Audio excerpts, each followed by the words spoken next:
Archlich finally turned the thriving kingdom into ruins. His army of undead didn't spare a single human in sight and shredded them to pieces. The only person left standing on humanity's side was the Empire's strongest swordsman, Eos, who already looked worse for wear and was on the brink of giving up. But this story isn't about that knight, nor is it about the Archlich. It's the story of Damien Haxon, working under Archlich's command as his Death Knight. He was just a normal human until Archlich cast dark magic and took control of him. But before Archlich could savor the crown he earned after countless deaths, my guy had already broken free from Archlich's control. He unleashed an attack that struck Archlich right in the chest, so hard even his demon generals couldn't shield him. Damien Haxon had finally moved with his own will, much to Archlich's shock, who had erased Damien's consciousness completely. But as fate would have it, Archlich was never able to fully factory reset our boy's mind. Some part of his soul and mind stayed intact, dormant in his head, watching his own body out of control. Under Archlich's command, his demon generals launched an attack on Damien, only to get obliterated by a single strike from him.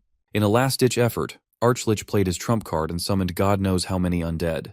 The entire horde charged toward Damien, aiming to claim his life. But once again, all it took was a single hand gesture to incinerate the undead into smithereens. Seeing this, Archlich could tell his end was near. He had unintentionally created a monster so peerless it could rival the gods themselves. To save his own skin, which Archlich didn't really have, he started smoothing things over with mere words. Deep in mind, even if he failed to sway Damien with talk, he planned to transfer his soul into another vessel. I don't think Damien was going to let this bastard off the hook, at least not after losing the people he loved. To kill this sack of bones, Damien went so far as to create a technique that severs souls themselves. At first, Archlich refused to believe such a technique existed. Still, he tried to make a run for it before it was too late. But it was already too late, because my guy had finally unleashed his final strike, hitting Archlich squarely in the chest. At first, nothing happened, much to this bony head's relief, convinced the technique was just a bluff. But he soon learned it wasn't. Some painful magic mojo took hold, and he exploded right there, leaving only his empty skull behind. Even that remaining skull was crushed to bits by Damien. With his revenge complete, Damien lost the will to live. He literally killed his own family while under that bastard's control. He brutally slaughtered them, while some part of him helplessly watched his loved ones die. The only way he could reunite with those he killed was after death. With that in mind, he took his own life. But it wasn't the end. His prayers were heard, and he opened his eyes again. The person in front of him waking up is his sweet older sister. Bro thinks he is in heaven, watching his sister, though the unusual thing is that she looks way younger. She overhears him calling her younger and is flattered right on the spot. For a moment, she thinks he is trying to get on her good side, just so she can save him from their father's scolding. Being the good sister she is, she agrees to save his ass in desperate times. She eventually runs off to the mansion, not before telling him to get inside since it will soon start raining. Damien takes note of the mansion standing tall right in front of him, the same mansion he had burned down to ashes. He is clueless about what is happening. The closest thing to describe his condition is that he is dreaming. Or maybe everything he had endured in the past was just a big dream, and he has finally woken up in reality. But he is sure he will find out soon enough. He grabs a tree branch off the ground and stands in front of a giant rock to unleash his knightly prowess he had while he was acting as Death Knight. He takes his stance, and with the help of his past teachings, he pokes the hard rock with that mere tree branch.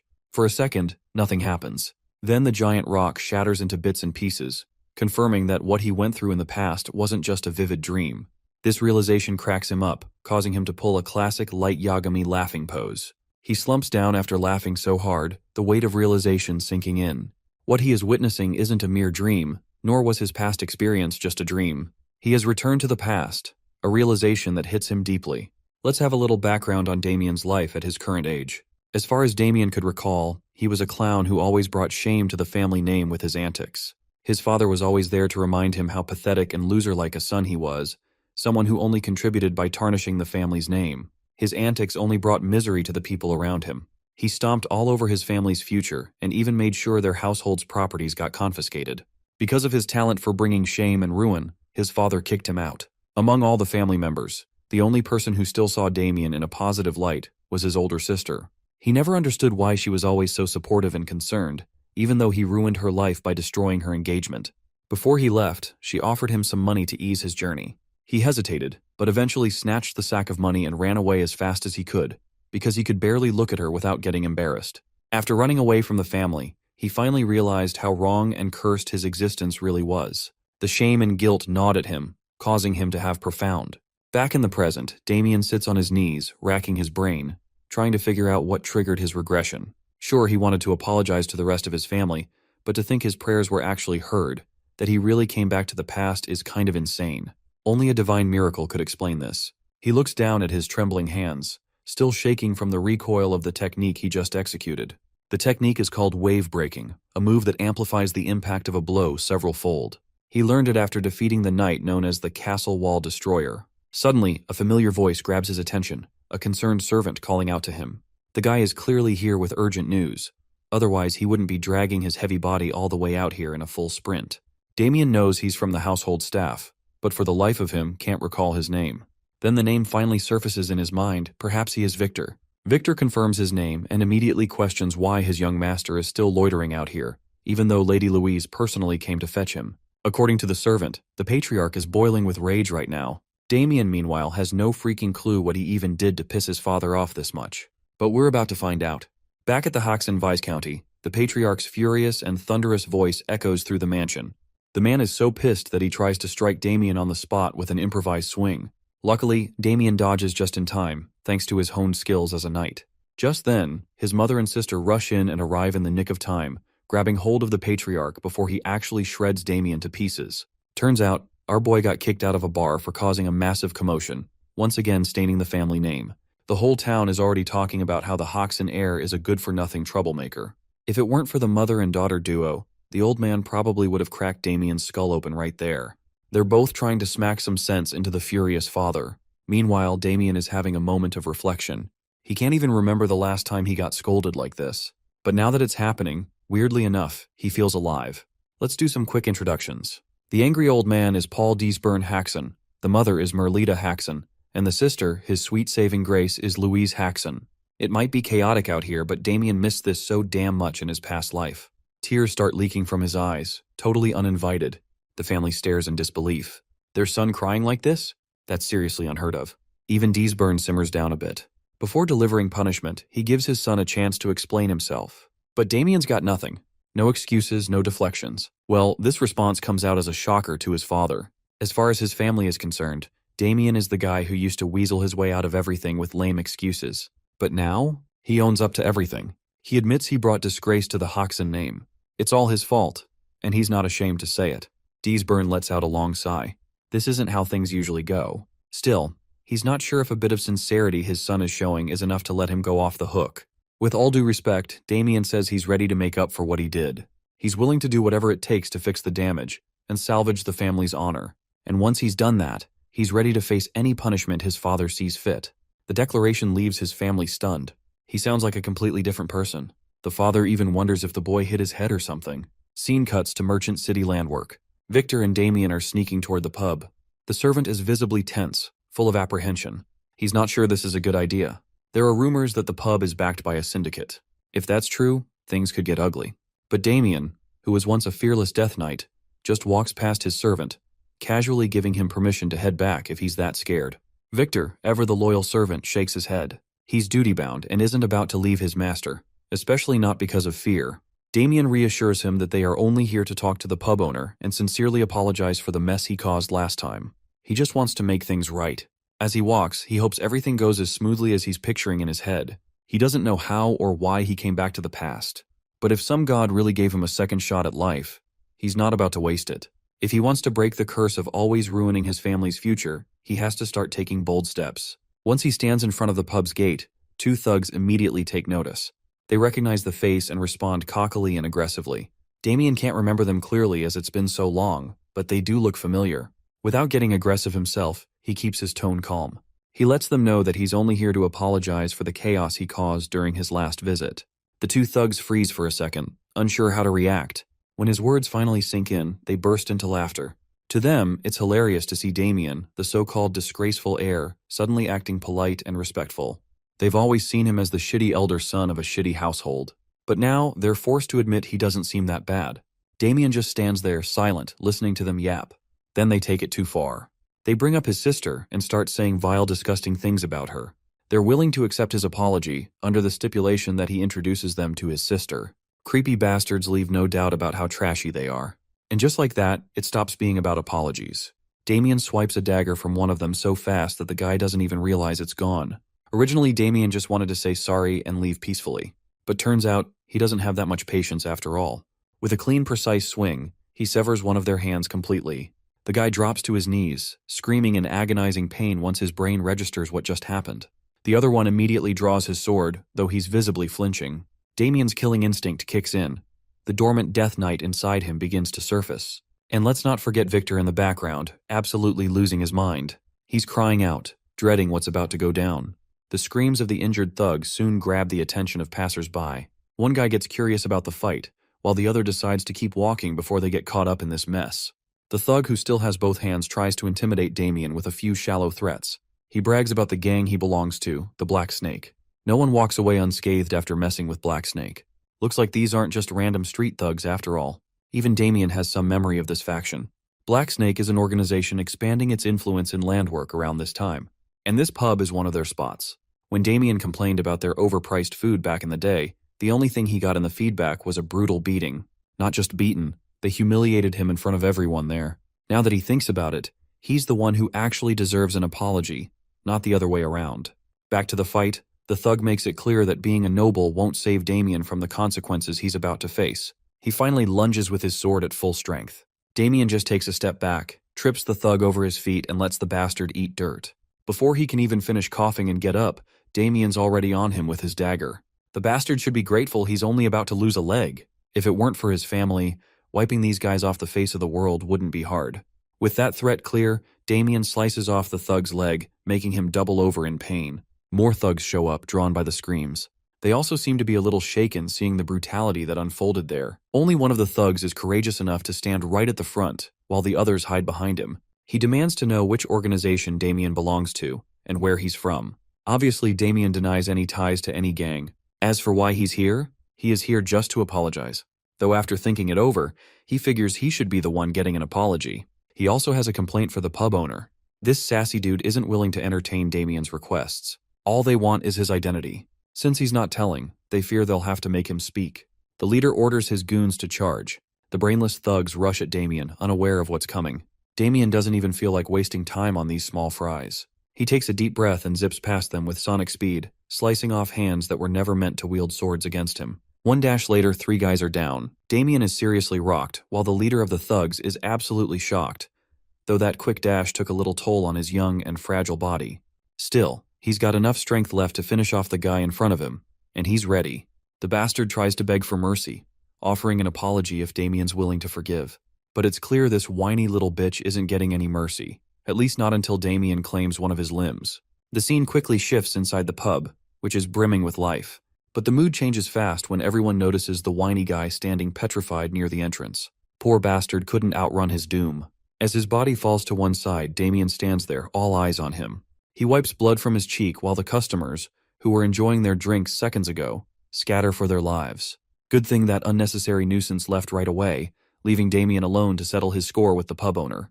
The owner stands above in the corridor, furious about the noise. More than anything, he's mad there's no guard in sight. This bar owner looks like some goofy character straight out of One Piece. His name's Anderson Holm. Damien only adds salt to the wound by casually revealing he already took down the guards Anderson's talking about. The weight of the situation finally sinks into Anderson's mind. It's unbelievable that someone defeated members of Black Snake. He demands Damien explain why he's causing such a mess and disrupting his business, and more importantly, who he even is. Damien introduces himself without hesitation. He clears the air. He never meant to cause trouble. All he wants is a sincere apology from the owner. The place is way overpriced, and he's already filed a complaint before. The only feedback he got was a humiliating beating and being thrown out like a dog. Everyone misunderstood him and assumed he was the troublemaker. This misunderstanding hit his family's honor hard, causing some serious losses. Anderson, the big mustache dickhead, still hasn't realized what kind of situation he's in. Instead of feeling contrition, he mocks Damien and his family. He's heard the Haxon Viscounty has no honor left anyway, which is something this clown finds quite laughable. What's even funnier is that Damien actually expected him to apologize. Seems like my guy had already been expecting this exact response out of this bastard. Initially, he was planning to spare this bastard once he had apologized sincerely. But now, he's got the perfect excuse to exact a juicy revenge he's been craving.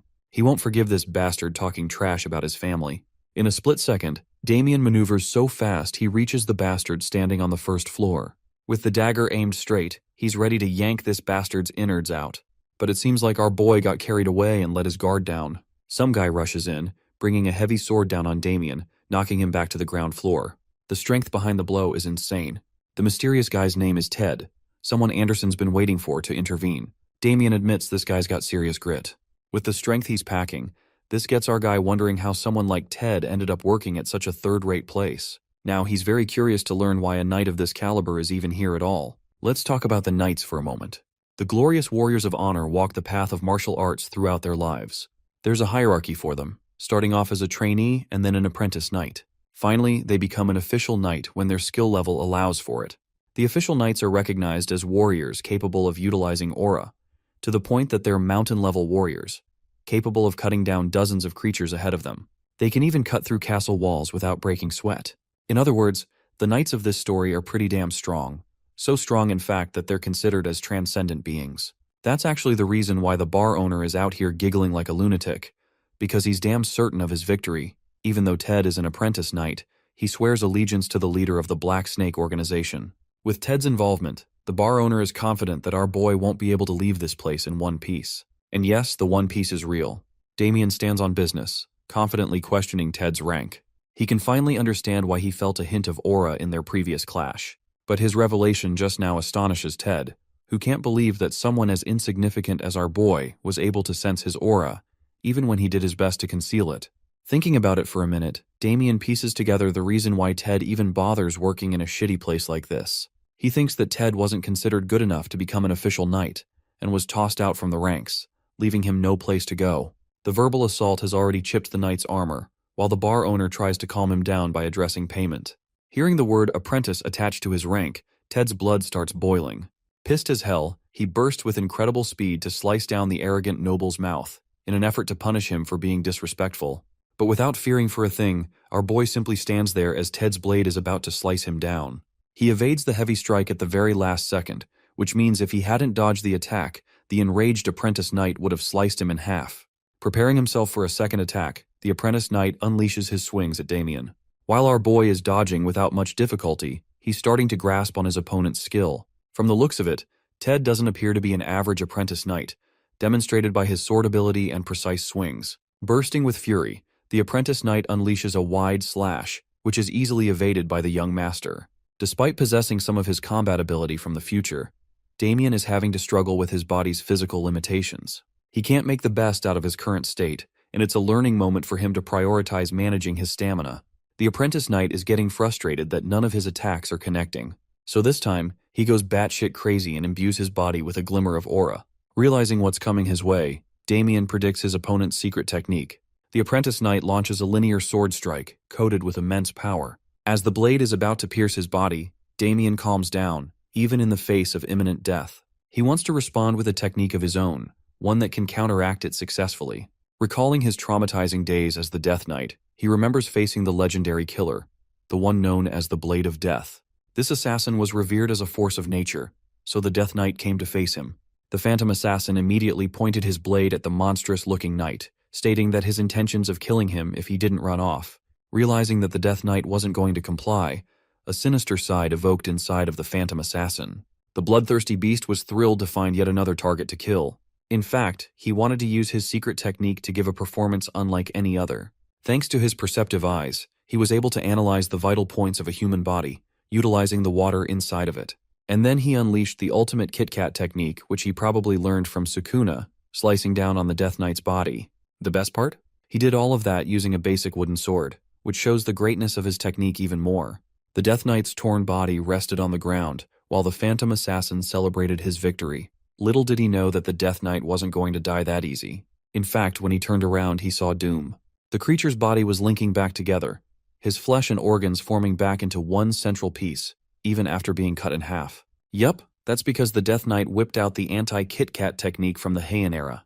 With his body fully reformed, the phantom assassin began to realize that he fucked up by targeting an undead monster. Here's the icing on the cake. After experiencing the same technique used on his body, Damien instantly learned it and was able to use his perceptive eyes to target the phantom assassin's vital points.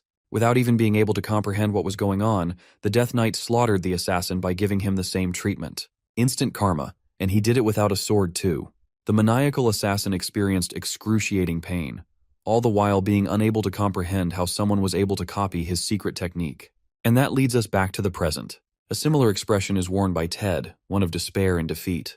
He's down on the ground, his body hasn't been severed in half in a gruesome manner, but it did experience a deep slash. Our glorious protagonist explains that every single one of his enemies didn't even know what hit them until they were groveling on the ground. All of his fights went like this. Why? It's because his one inherent ability as the Death Knight is to absorb his enemies' skills and use them as his own. Long story short, bro is out here giving Kakashi the copy ninja a run for his money. Seeing Ted go down the way he did causes the bar owner to become scared as shit. He's out here sweating bullets, thinking that he's next. Bro's got that desperate Vegeta face going on. Seconds later, he's kneeling in front of our boy and apologizing for bringing dishonor to the Haxenvi County. But it doesn't end there. He also offers a serious amount of gold as a consolation for any trouble caused. Damien is out here celebrating on the inside. He only came here for a simple apology, but he's getting easy money too. He decides to let the matter slide and glances at his servant Victor, who quietly observed the whole scene unfold. The servant quickly comes to collect the amount, questioning his own senses after what happened. He saw how the young master dismantled the knight with a crazy technique at the last second. It doesn't make sense to him how the young master suddenly obtained powerful techniques. In the next scene, they're leaving the bar. Victor comments on how he's never had to carry so much money before. But something tells me the bar owner isn't finished, because this scumbag intends to take his revenge in the future. His intention is to speak to the leader of the Black Snake organization. But as he's plotting his next revenge scheme, our boy comes back to humble him by slicing off his right ear. The bar owner screams in agony, while Damien reminds him that he couldn't leave without rendering an appropriate punishment. Oh, and he already anticipates the bar owner's next move, and he's more than happy to leave a message for the leader of the organization. Damien's only warning is that if the organization dares to mess with his family, he'll wipe them all out. Despite having his ear cut off firsthand, he still wants to take his revenge and intends to report to the organization. But that's for later, as our boy keeps on walking ahead. As he's heading out, he fully comes to terms with his own wrongdoings in his previous life. His past leaves a trail of blood, one of murder and only sinful acts. He doesn't intend to run from this past, but this time, he vows not to disappoint his family and always stay by their side. Damien declares that it's time for them to head home. The scene cuts to the Lion Bloom March, where a man addresses his brother regarding the phrase, "Pain always follows love." His brother doesn't know what this dude is going on about, and realizes that this guy's planning to head to another battle. Rejecting his brother's assumption, the dude clarifies that he's actually going on a quest to find love. I would believe his words if not for that ugly expression on his face. Coming back to the Haxen estate, our boy is glad to have gotten a good night's sleep after his adventurous run last night. The same can't be said for poor Victor, however, who was busy processing what happened before his eyes. The horror of it all kept him awake, thinking about what would happen next. Damien emphasizes that everything worked out well in their favor, so there's nothing to worry about. Even though they deviated from the original plan, they achieved their purpose all the same. Next up, our boy is waiting for the rumors to spread around, allowing people to realize not to fuck with the Viscount Haxen's eldest son. With this rumor flying around, no one will ever dare to mess with his family again. He's also happy that his reputation as the useless son will also experience a slight shift, and people will see him in a more respectful light. Even as his servant, Victor can't fathom how the young master is suddenly so competent and self-aware. The servant is deathly afraid of what will happen regarding the situation with the Black Snake group, because what they did last night was provocative in every sense. Damien dog-walked their men and even annihilated an apprentice knight. Even with their threat looming around, Damien is confident that they would double-check before messing with a noble family. And if they're stupid enough to try, he'll beat them black and blue. This alleviates some of Victor's concerns, and he comments on our boy's exceptional sword skills that he shouldn't even have, which makes him question when the young master became so capable in sword fighting. Of course, our boy quickly turns away because he really doesn't have an explanation for it. Damien tells him that he trains every now and then. Speaking of Damien, his father is out here channeling the speeds of Barry Allen, the Flash. Bro is pissed that his son was gone all day yesterday. What's more, he's scared that the kid must have caused even more trouble again. Showing no signs of fear, Damien urges his father to calm down because he handled everything and rectified his previous mistake. He then tells Victor to reveal their prized possession. The glimmering gold coins seduce his parents very quickly. It's the easiest way to make them happy. The young master informs them of his travels to the same tavern and how he cleared up a certain misunderstanding, a miscalculation that they did. And because of that, They gave him consolation money for their mistake. I just love how he omitted the part where he cut off like 20 hands and plucked off the bar owner's ear. His parents are doubtful at first, but they're quickly persuaded because of the gold. The funny thing is that Damien even uses Victor to testify on his part, shoving him under the boss as well. In the end, Victor agrees with everything the young master said, which adds more weight to his words and helps his family's trust in him. Damien's parents are happy, while Victor is out here realizing that he's got a Gaslighter Pro Max as his young master. The scene quickly cuts to our boy sprinting in the fields in order to test his stamina. After a little while, he's already exhausted and dying for breath. This makes Damien understand his own limitations, and he has to deal with his shitty body at once, or he'll be at a huge disadvantage. Pulling out a purple gem from his pocket, he's lucky to have acquired a little something that's going to help him in the short run. Before leaving the tavern, the bar owner included this tonic in his list of treasures. A creation of Alchemy Academy, it allows a significant increase in one's stamina and energy. Damien found himself surprised to hear the Academy's name. They specialize in making these types of potions and tonics, and they're so good that their value is equal to a gemstone. All the good for this young master, who got his hands on it for free. At present, he quickly gulps down the tonic, and in mere seconds, experiences a jolt of electrifying energy brewing inside of him. The effects are working right away. He crushes the vial, reflecting that his most important goal right now is to build up his body back to the way it was, to become the unstoppable Death Knight. The Pookie Archlich Dorgo is bound to unleash his army of the undead, ravaging the world to ashes. Damien has to make sure to prevent that dark future from happening, no matter what. That's why he's hell-bent on regaining his powers. It's the only way he'll be able to protect what's dear to him, his family's safety and happiness. Pumped for another run, he bolts off, declaring that he'll kill the Archlich, and this time he'll make sure Dorgo stays down. That very night, the scene cuts to the Tower of the Black Snake Group. The grunting fatso is disappointed in the Apprentice Knight's defeat, especially since they spent a fortune hiring him. Ted's condition is really bad, so much so that even the underlings think they should get him treated. But off-brand Kim Jong-un over here is ruthless, and orders Ted to be thrown into the dumpster. Meet the boss of the Black Snake Group, Cedric Walker, who apparently doesn't believe in second chances and wants Ted to be disposed of right away. After all, they can just buy another one in his place. Mustering all of his strength, the Apprentice Knight takes a stand and comments on how disappointing this ending is. Cedric turns around, surprised to see the knight still capable of holding his ground. He actually offers Ted a second chance if he gets treated, but based on how he was about to dispose of him only a minute ago, the Apprentice Knight is so pissed off that he lunges at him with his blade. But despite his desperate attempt to kill the organization's leader, he is stopped by a shadow tendril, which quickly chains him and renders him harmless. The person responsible appears and prefers killing the Apprentice Knight as part of their contract. Cedric is more than happy to see how their newest hire will perform. The helpless knight can only shout complaints. The mage ends up chanting a command, unleashing demonic creatures from the dark upon the helpless knight. Before the knight can even comprehend what's going on, he meets his bone-chilling demise. Despite him begging for mercy, the 5 demonic beasts devour each of his limbs as well as his head, ripping his body apart as his screams reach the ceiling. By the end, the only thing that's left of Ted is a miserable foot. Bro probably got the worst death I've seen in a while. Cedric is disgusted, but at the same time quite impressed. He accepts the mage into his group and requests for cleaner deaths from now on. The mage is happy to hear that and awaits his next target. The leader of the organization expresses the recent incident, which included a noble who messed with their members. However, Cedric isn't going to be stopping. All he cares about is for Damien to suffer an agonizing and gruesome death, and he's even willing to increase the pay for it. Cedric pays the mage his commission in advance. The dark mage is more than happy to take up this task and execute it with success. Panting in exhaustion, our boy continues his epic training arc. He's out here doing squats with a heavy load on each side, helping him become overall muscular and amp up his stamina. This training regimen is doing wonders for him. But strangely enough, the past few days have been far too quiet, almost as if disaster is right around the corner. He was fully expecting the Black Snake organization to come and shoot him down by now. As he's about to drink from his bottle, he senses the presence of 2 assassins nearby. Realizing that they're the scumbags of the organization, our boy zaps in with incredible speed to pin them down. To his utter shock, the dude he ends up attacking isn't an enemy, but actually Abel, his nerdy brother. Bro immediately releases him, causing his younger brother to flop to the ground. Abel is awestruck by his older brother's incredible strength, and he was fully expecting to get his head popped just now. It's a good thing that didn't happen.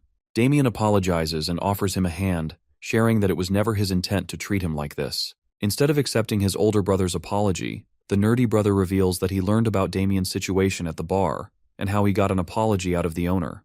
However, from what he's heard, he knows that a fight broke out, and that dozens of people were injured. Abel accuses his older brother of lying to his own family. Instead of deceiving him, Damien actually confirms the facts as the cold hard truth. Abel jumps in his face in shock, questioning how the hell his brother was able to face off so many people. It doesn't make sense unless he hired Agent 47 or something. Even though Damien fully accepts that he's the one who did everything, Abel still isn't convinced. The only thing he cares about is that his older brother doesn't go around dishonoring their family's reputation.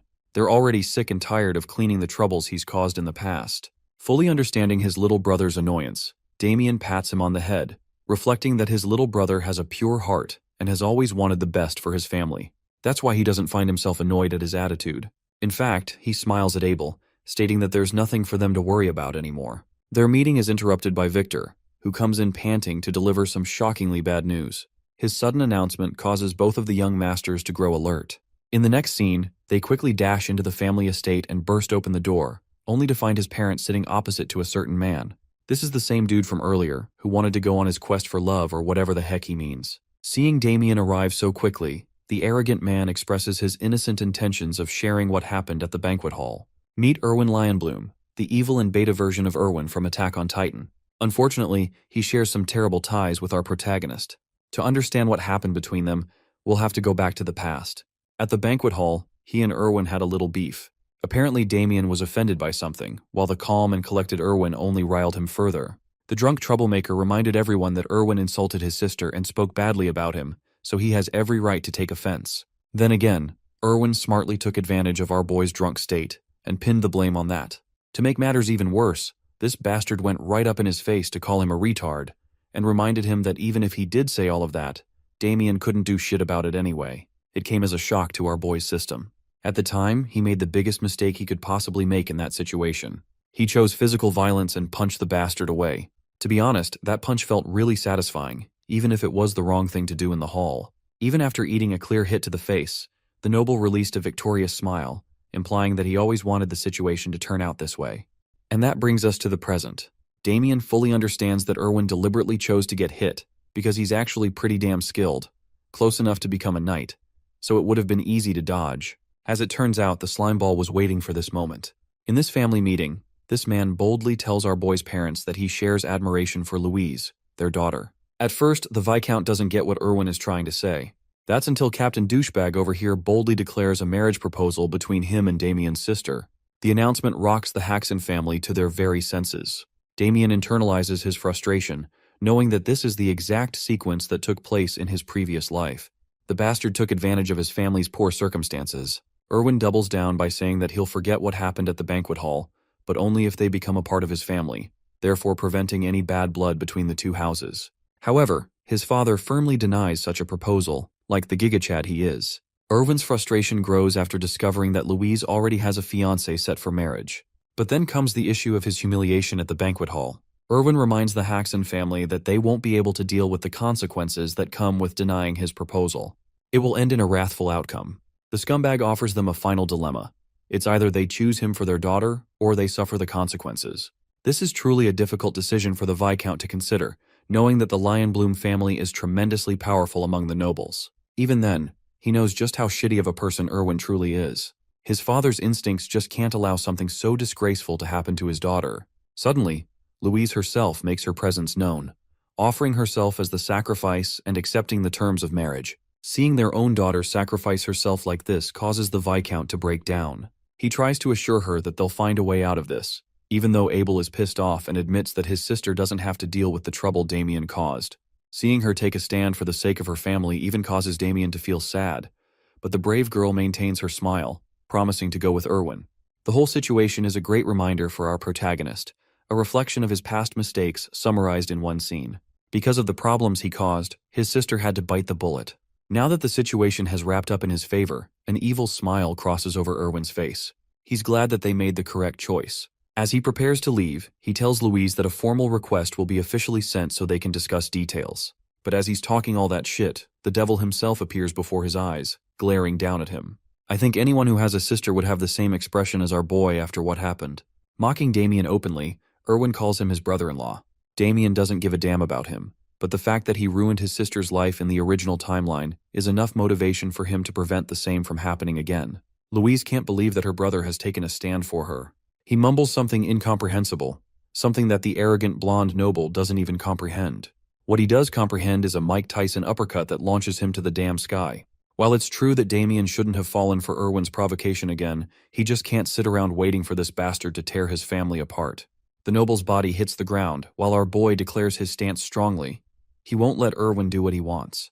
To understand why he feels such disdain for this man, we'll have to take a peek into the original timeline of what happened the first time. After being sold off to the Lionbloom family, Damien couldn't see his sister for a long time. So one day, when he realized that they were coming to visit, he couldn't contain his excitement and ran with a smile on his face, excited to meet his sister.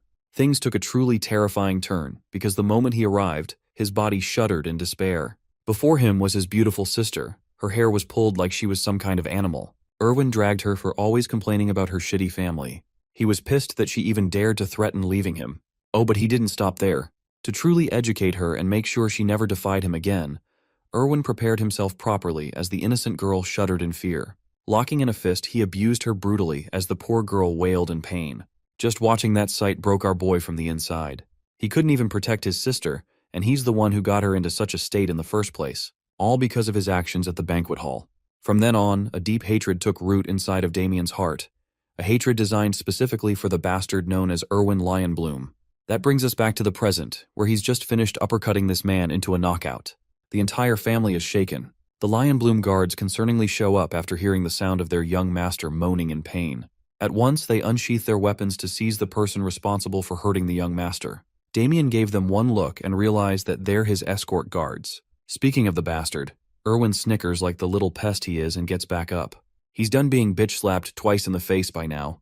Taking the situation to violent means, he clenches his sword, while the Haxon family stares in horror. Finally revealing his true nature, Erwin unsheathes his blade, questioning if his brother-in-law is looking for a quick death. To prevent the situation from turning into a bloodbath, his escort guards quickly step in to handle the situation for him, since it could lead to a bad impression of him. But this time, the enraged bastard doesn't listen to reason, and demands that his guards move. When one of the escort guards resists the order, Erwin literally punches him into the nearest wall. I genuinely took him for a weakling, but damn, he really is close to the skill of a knight. Chillingly reminding his guards to move, Erwin glares at them with contempt. Abel and Louise are quivering for their brother's sake, while the Lionbloom young master strides forward to deal with Damien for good. He wonders how the Haxon family will resolve this situation, especially when they've made it worse tenfold. Sensing real danger for her brother's life, Louise understands that Damien will be hurt. She forcibly steps in to resolve everything. But this time, our boy defends her. No longer will she become the sacrifice. This time Damien, her older brother, will handle the situation, as he gives her a look of assurance that everything is all right. It's time for an official one-on-one duel. Hearing the word duel astonishes the Lionbloom young master. Damien makes his offer clear, stating that he'll do anything Erwin asks of him if he is defeated in the duel. But if our boy wins, everything that happened up to this point will be forgotten from both sides. Interestingly, Erwin doesn't want to accept the conditions for the duel, because he already got what he wanted out of Louise. She already signed an approval from her side. Instead of backing down, Damien takes a smart approach by challenging Erwin's ego, stating that he's a coward for backing out of a duel. Basically, bro said no balls to a good argument. The funniest thing is that it actually works.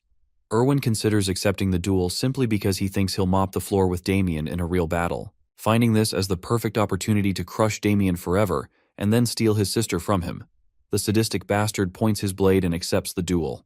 In the next scene, Damien's mother is really worried and wants to intervene, but seeing their son confidently step in like that, the Viscount thinks that Damien must have a plan behind his back.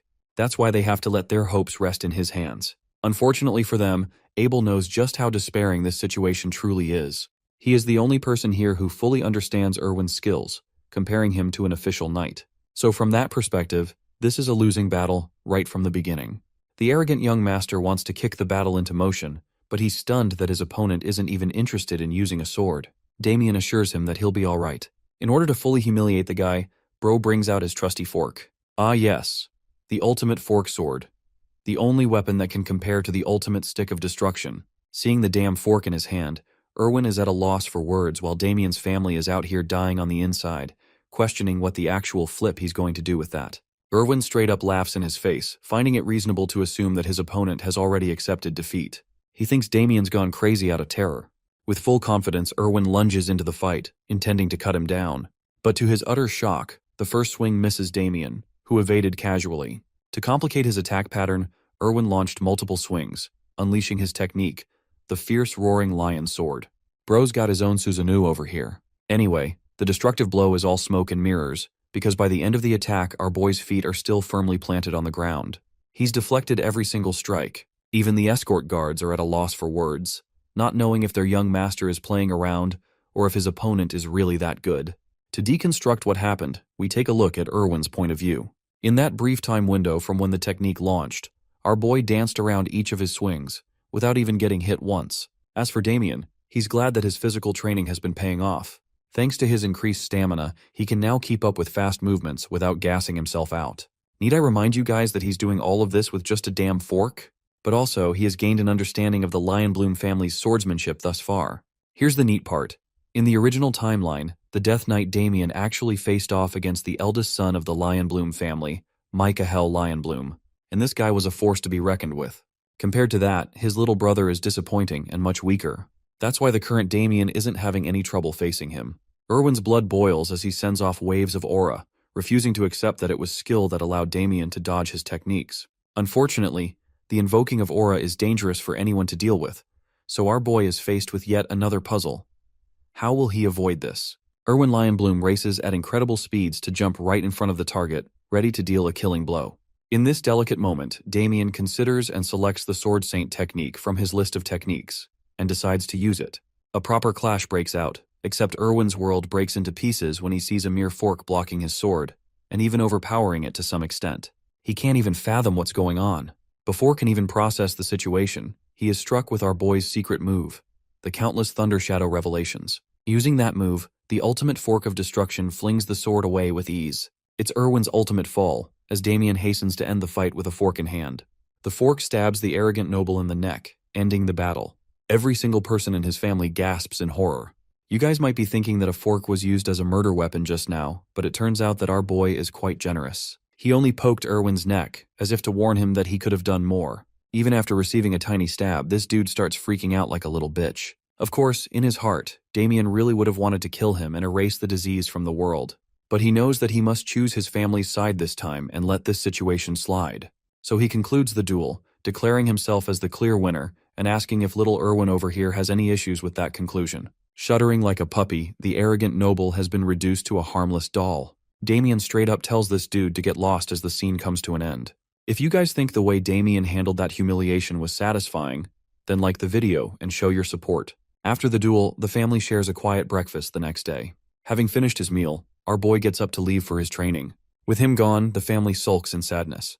Particularly, the boy's mother is curious and wonders when they'll talk to Damien about what happened. Speaking of which, Abel is out here having a system reset. Dude is in a permanent state of shock, unable to comprehend how his brother suddenly became so goddamn powerful. Even his parents are concerned. The Viscount breaks silence, emphasizing that it wouldn't be right to force their son for an answer. He thinks the right decision here is to let the boy reveal the truth when he feels the time is right. I really like that they're not forcing him here. Such a nice touch. Apart from that, his father is visibly shaken. Though he's curious about his son, the look of death he sees in Damien's eyes intimidates him to the point he doesn't want to confront him about anything. Even though Damien is his flesh and blood, that boy has become a lot more intimidating than before. Shifting the perspective to our boy's side, he's out here taking inspiration from Rock Lee, arming his body with heavy weight to train for endurance. As he's about to head out, Louise catches up to her brother. She's the first person from his family who wants to talk about what happened the other day. While she's struggling to form her words, our boy realizes his mistake and immediately lowers his head, apologizing for the trouble he caused and how he forced her to be in a vulnerable position. While he's ranting on and on about his apology, his sister stops him, offering her sincerest gratitude. He really did stand up for her, and she feared for her life, even though she didn't show her fear in front of Erwin. It's thanks to her brother that she avoided such a miserable fate. Hearing her admit that makes Damien very happy to have made a difference. Knowing that her brother stepped up for her cause, to save her bravely, is the reason she's so grateful for him. In a warm moment while receiving her gratitude, Damien offers his own. A sister shows her love for her brother, and a brother returns it back with interest. He's thankful for everything she's done for him this far. Before Louise can comprehend what he means by that, he prepares to leave. As he's leaving, she offers him a sword to take with him. It's actually their father's most prized possession, his favorite item. To show love for his son, the Viscount gifted him the blade so that Damien could use it in his training. The boy is shocked to hear such consideration from his father, while Louise reveals that even though their father can be tough on the outside, he loves Damien a lot. Funnily enough, she does her father's impression to remind dear old Damien never to use a fork again because it's disgraceful for the family. Damien's pretty damn convinced by her impression and unsheathes the blade, finding himself impressed by what he sees. He's in his father's debt. Hilariously, when we go back to his father's sword collection, we get to see that this man has a whole bunch of swords at his disposal. He's just complaining for no reason at all. In the next scene, terror looms in the shadows. The evil mage and his dark magic has made its way to a certain estate. The night guards are out here yawning in exhaustion, and right when they're caught off guard, the shadows take over them, dismantling both of them in a mere instant. With the two of them down, this mysterious mage makes his way through the gate. In the few moments that followed, the mage slowly made his way inside the house. Abel and his parents are asleep. The mage quietly steps up to Louise's room, who is also dozing off, not knowing an evil man is hovering over her. This disgusting piece of filth is enjoying himself staring at her. Even though he came here on behalf of the Black Snake, he thinks he's found himself something fun to play with. The filthy mage finds himself startled when he discovers a voice from behind. It's our boy, who is aura farming at the door to look even more badass than he is. He gives the bastard a disgusting look and questions his actions. The call-out is real, as Damien goes on to express that he was able to sense strange energy lurking around their house, so he decided to check it out. The perspective of the dark mage is interesting. Even though he used a special type of magic to put everyone to sleep, it appears that Damien was unaffected by it. Not just that, the dark mage couldn't even detect his presence from behind until he spoke. These factors alone are enough to convince him that this guy is troublesome. So he quickly turns back and unleashes Vegeta's Gallic gun over here. Dodging the magic blast, our boy moves to a different position, all the while frustrating the dark mage as he fails to understand what's happening. Damien prepares his sword, throwing the same question back at him as he reminds the scumbag that he's the one who invaded their house. Suddenly, the mage realizes that he's actually speaking to his target, Damien of the Haxon House. Confirming his identity, our boy pulls his blade, locking a lethal glare at the mage, and demanding to know why the hell he stepped foot in his sister's room. The powerful magic attack shook the house and woke the rest of the family. The mage realizes that he's going to be in deep trouble if the servants have already awoken. Since he's supposed to execute his task cleanly as per his orders, the dark mage decides to retreat for now. As he's fading away into a shadow mist, Damien tries to stop him. Unfortunately, there's little you can do while fighting the damn air, so his enemy escapes through the window and out the house, disappearing into the distance. With the threat neutralized, Damien suddenly spots a shred of the mage's dark energy. It appears that he left some of it behind. In the next scene, we turn to the perspective of the servants. They've just discovered the horrific sight of the Viscount's most treasured horse. If word gets out, the Viscount will raise hell. It's also strange because the horse was doing just fine the other day. As the servants are mumbling in horror, Damien comes up to shock them with his sudden entry, expressing his own concerns. The young master's sudden arrival scares them, but he assures them that there's no need for any of them to panic, as he isn't here to hold either one of them responsible. All he cares about is for him to take a personal look, so he orders them to leave the site. Now that he's alone, Damien inspects the condition of the horse. Turns out that the same shadow trail of energy is somehow connected to this dead horse. From the looks of it, he's confirmed the presence of dark mana based on the terrifying energy signature. This also confirms his suspicions that the man he faced last night is actually a dark mage who practices such mana. Now Damien understands that his family still doesn't know what happened. In fact, he has no intention of revealing anything as it will only create chaos and worry. Instead, he glares back to the trail of dark energy, looming in the atmosphere and creating a path into the forest. A while later, we get to see the hideout of the dark mage. Apparently, he's holding his valuables here while snickering like a Walmart villain.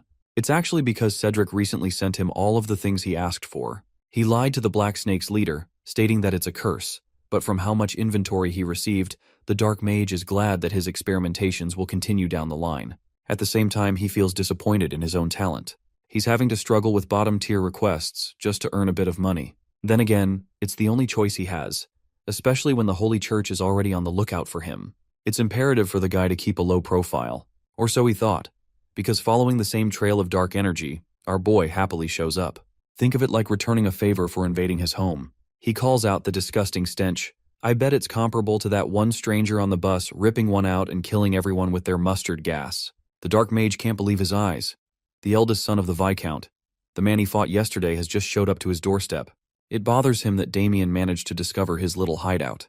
I mean, it wasn't hard, I bet, considering the fact that his mana smells the same as the average gamer's room. The Dark Mage shares how he had heard about the rumors of the noble standing up to the members of the Black Snake, but now that he's seen the kid in person, he can tell that Damien is more powerful than people believe him to be. The young master is glad that he was sharp, knowing that the Dark Mage shares a connection with the evil organization.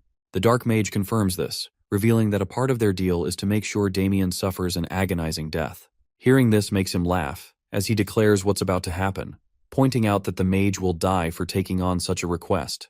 Hearing such a ridiculous remark from him, the mage laughs, unveiling his sinister nature and finding joy in his victim's delusion. He's in the mood to make the perfect experimental pet out of Damien after capturing him.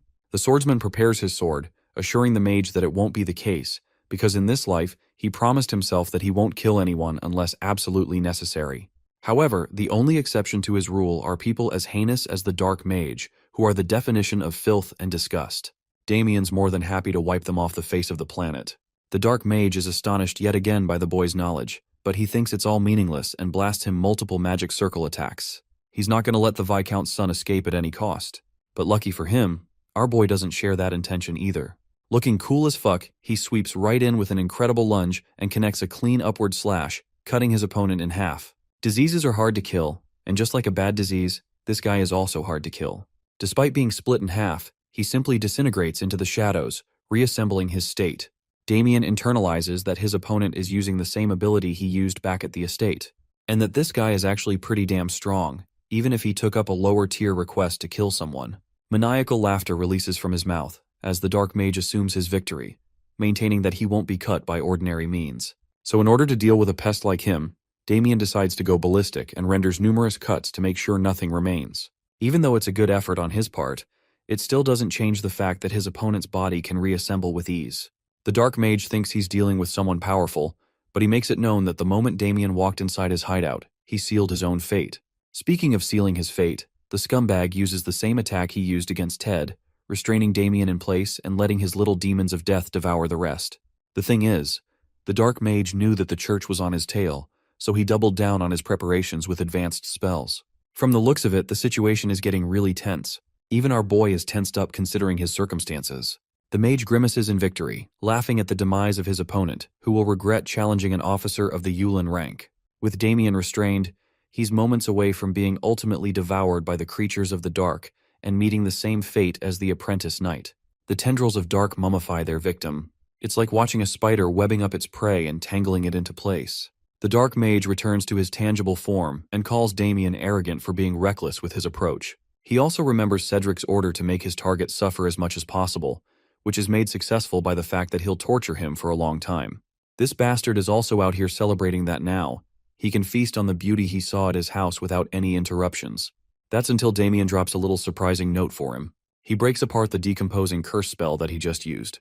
At a loss for words, the Dark Mage returns a look of despair, questioning how his prey is unaffected. It's impossible to dispel the curse unless someone knows about dark magic, which is exactly what our boy did.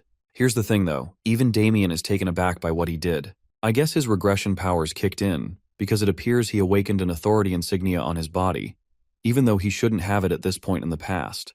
Let's talk about what an authority actually is.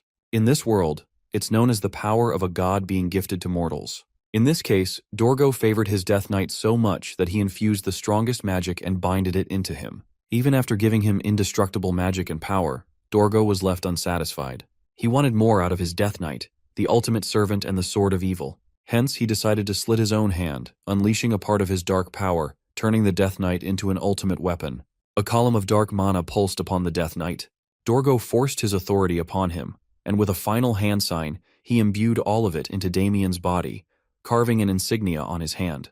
That evil power ripped his body apart, giving him a world of pain unlike any other. By the end of the process, the Death Knight had transcended into a realm of becoming unstoppable. This Giga-Chad received the authority of God and became a force to be reckoned with. Side note, all of a sudden, I'm starting to realize why Dorgo got his ass nuked. Bro literally turned his Death Knight into a mini nuclear weapon and thought things were gonna be fine.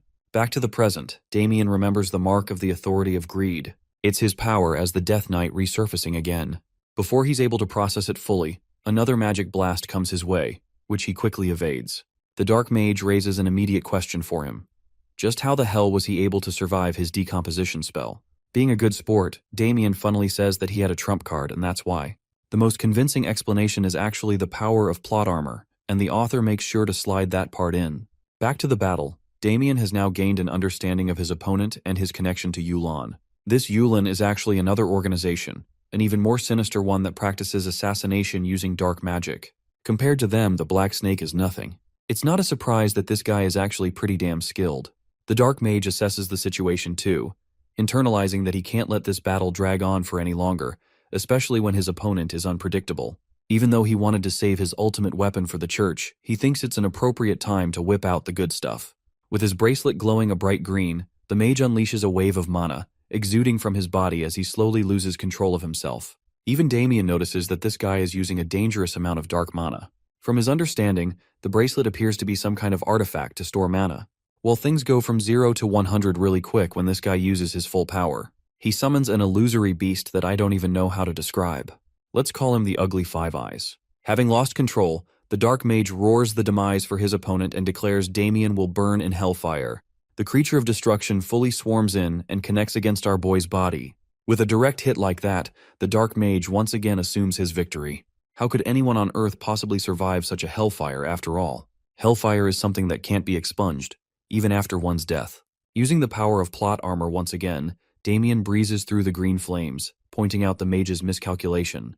The thing about the authority of greed is that it simply doesn't dispel magic. Damien stands unharmed as the same hellfire flames get absorbed into his body. He stands uncontested, having become more powerful than ever before, revealing that the function of his authority is to absorb all dark magic. The mage is at a loss for words, questioning how a Viscount's son could have the terrifying power of authority. It's time for this fight to end, as the young master readies his blade, commanding that he has nothing to explain to a dead man. But on the inside, Damien is genuinely pissed off that he has to rely on his dark powers to win a battle. At the same time, he doesn't have much choice but to invoke the techniques of the Death Knight in order to win this fight. The Dark Mage is at a loss for words when he sees the aura blade. The sword is coated in a black aura, and it's not just any sword technique either. It's something only achievable by a warrior of the Swordmaster rank. Before he yaps again about his confusion about Damien's abilities, our boy renders his ultimate technique, the soul-severing slash, slicing his opponent's body clean and leaving a massive gash in the cave. The place crumbles after being devastated by his blade, while Damien glares at his victim. The strike is so powerful that it tears through the Dark Mage and slices the mountain behind him. Without pause, Damien walks toward the fallen mage and pins him down with his sword, demanding the location of the Dark Snake hideout. The next morning, the boy heads toward the city of Landwork alongside Victor. The fatty questions the reason for their journey, but the boy quickly shuts him down for asking too many questions. Redirecting his curiosity, the Big Mac's attention shifts to a dark book Damien is reading.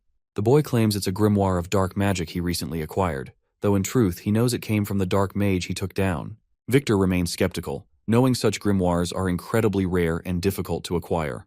But before he can say more, he's distracted by a strange, foul smell coming from a sack Damien is carrying. Soon they arrive at the market, where the boy hands the sack to him, casually stating that it contains a person's head. Still refusing to believe him, he opens the sack himself, only to spot a lifeless eye staring back. With a panicked yelp, he hurls it away and begins breathing heavily, shaken. When he demands an explanation, the boy tells him to first deliver the head and the book. He'll explain everything afterward. Despite nearly pissing himself, Victor agrees. A while later, the boy arrives at the gates of the Dark Snake headquarters and confidently introduces himself. The guards dismiss the Haxan name at first, until they realize he's the one their boss warned them about. The boy catches on that they already know who he is and pressures them to let him through. To Fatty's shock, they agree. But just as they allow him to enter, one of the guards suddenly fires a flare into the sky. In seconds, the entire compound swarms with assassins and bounty hunters, surrounding Damien with weapons drawn. According to them, this is the welcome gift prepared by their boss. Yet despite being completely surrounded, the boy remains calm, certain they'll regret the choice they've made. Meanwhile, inside the headquarters, Cedric, the boss of the Dark Snake, hosts the Landwork governor and his drunken knight over lunch. The governor, clearly enjoying the meal and company, casually grants Cedric control over the city's red light district. Cedric lights up with excitement at the offer, though he worries the other might protest. But the governor quickly reassures him, claiming he holds the authority to silence any opposition. The knight, slouched and tipsy, tries to offer his help with something, but the fatty glazes him off, insisting the knight's already doing his part by protecting them. He tells him not to waste energy on trivial stuff. The comment flusters the knight, and both he and the governor appear ready to do whatever Cedric wants. Cedric plays along, keeping them wrapped around his finger. In truth, he entertains them only so he won't have to bow to their power later. His ambitions reach far beyond a district as he plans to claim the entire city. Just as they're enjoying the moment, one of their men barges in, urgently calling for Cedric. Though clearly annoyed, Cedric follows him out. When the man reveals that it's Damien, Cedric shouts his name so loud that even the governor hears it from the other room. He fumes with rage, realizing the dark mage he relied on turned out to be a disappointment. Still, he waves the man off, claiming there's no need to worry. In Cedric's mind, Damien has walked into his own death trap, and even if things don't go exactly as planned, he has someone who owes him a favor. Someone who will make sure the job gets done. Sensing something is wrong, the fatty steps out of the building to check, and is shocked to see his assassin lying defeated on the ground, while the boy stands there completely unharmed. The sight stuns him. He had always heard that Damien Haxon was nothing more than the useless son of a viscount, but this boy clearly has skill. The realization makes him wonder if Damien was also the one who took down his dark mages. Panic sets in, and he rushes back inside, hoping to get reinforcements. Outside, the mage fires a blazing fireball at Damien using their staff. To their shock, he counters it with his sword, channeling his countless thunder technique to deflect and hurl the attacks back at them. The rebounding blasts explode in fiery bursts, reducing the mages to scorched corpses. It seems all of them are taken out, until Damien suddenly senses something approaching from behind. He turns just in time to narrowly dodge a devastating sword strike. The blow crashes into the ground, sending up a violent shockwave. Though he avoids the direct hit, Damien can feel the overwhelming aura. It's so intense it even singes the ends of his hair. As the dust clears, a knight radiating deadly intent stands before him. The sheer pressure tells Damien this man might be a formally ranked knight. Soon more soldiers arrive and surround him. The sight stuns Damien as it's clear these aren't just mercenaries. They're official troops, the ones responsible for maintaining public order in the city. He immediately understands what that means. Moments later, the governor bursts onto the scene, shouting accusations at the boy for disrupting the peace in the heart of the city. Cedric stands smugly at his side as the governor publicly declares that Damien will be punished, not only for targeting a respected businessman like Cedric, Big Cap, but for attacking and killing his employees. The townspeople look on, visibly confused as to why the governor is siding with someone like that fatso. Cedric, standing confidently next to the governor, believes the boy is finally in real trouble. But Damien doesn't flinch. He recognizes Cedric as the leader of the Black Snake, and calls him out with sharp, unwavering eyes. Damien suspected the Black Snake leader has some connections, but this level of influence is downright absurd.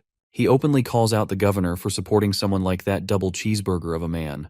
The governor, unfazed, demands that he surrender, but the boy refuses, insisting he's committed no crime. Growing impatient, the governor orders his knight, Robert, to handle the situation. Responding to the command, Robert steps forward and tells Damien to submit to arrest. But to his surprise, there's not a flicker of fear in the boy's eyes. Taking this as arrogance, the knight swings his sword in a flash.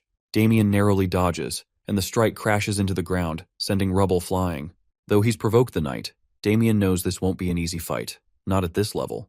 He braces himself, but Robert lands a powerful blow, sending him flying. The boy manages to land on his feet, though the hit rattles him despite his attempt to deflect it. As the fight continues, Damien silently waits for someone to arrive, but the knight gives him no breathing room, pressing in with relentless speed and swinging his massive axe with brutal force. Just as the weapon is about to hit, someone suddenly jumps between them and blocks the attack. The impact is so strong it sends the knight's axe flying. Stunned, the knight demands to know who it is. When the figure reveals herself, everyone stands in shock that it's a muscle mommy paladin. Damien exhales in relief. Their reinforcement has arrived, and Victor is the one who did that. Cedric realizes that a paladin's intervention means the church is now involved, and they might already know about the Dark Mage's connection to recent events. As it turns out, Damien had sent Victor to the church carrying the Dark Mage's head, and Victor followed through exactly as instructed, effectively saving him. A few hours earlier, Victor arrived at the church, drenched in fried oil sweat, carrying both the sack and the book that Damien gave him. He handed them over to a nun, claiming they were evidence of someone collaborating with dark mages. As she examined the book, she immediately sensed the dark energy emanating from it. Upon noticing the symbol inside, her expression shifted to shock. Without a word, she snatched the sack from Victor, and the moment she saw the severed head, she recognized it as the long-sought officer of Yulan. With no hesitation, she stripped off her nun attire, revealing a muscular mommy figure formed beneath it, and demanded to know who sent Victor with these items. Now, back in the present, she seems excited to finally meet Damien and assures everyone that the church will take over the matter from here. Damien respectfully agrees. It's exactly how he had hoped things would unfold. Paladins, devoted to serving their god, are known for their charity and compassion. But when it comes to dealing with demons and dark arts, they don't hesitate. They become relentless, almost fanatical. They are, after all, the vanguard of the church. And with this development, Damien knows he now has the church on his side. As he reflects on everything, the paladin steps forward and addresses the gathered citizens. She announces that due to evidence of someone within the city communicating with dark mages, the church will be launching a full investigation. Until then, they will assume control of the city. This doesn't sit well with the governor, as the city was granted self-governance by the kingdom. However, the paladin shuts him down, firmly stating that the church holds the authority to overrule even the kingdom, and besides, both he and his knight are prime suspects. Hearing this, they are stunned. But the real shock comes when she points directly at Cedric, accusing them of protecting the man who supported dark mages and hid among them. Cedric immediately denies the accusation when questioned, but the paladin presents the book as evidence. It contains detailed records of Cedric purchasing supplies for the dark mage. This revelation enrages Cedric, furious that the dark mage had documented everything. As the soldiers begin turning on Cedric, he and his men start pleading their innocence, but it's already too late. The paladin orders them to be taken into custody for investigation. As they are led away, the governor spots Damien and realizes he was behind all of this. He's now torn between anger and fear, unsure of what the church might do to him next. Meanwhile, Cedric makes one last attempt to escape justice. He tries to provoke the governor's knight, urging him to act and not let a mere boy frame them. The knight pauses, thinking for a moment, and then, to everyone's shock, breaks free from the church guards and charges directly at the paladin, hoping to take her down and flee. But his strike misses entirely. To his horror, the paladin counters instantly, delivering a devastating punch to his gut, so powerful it kills him on the spot.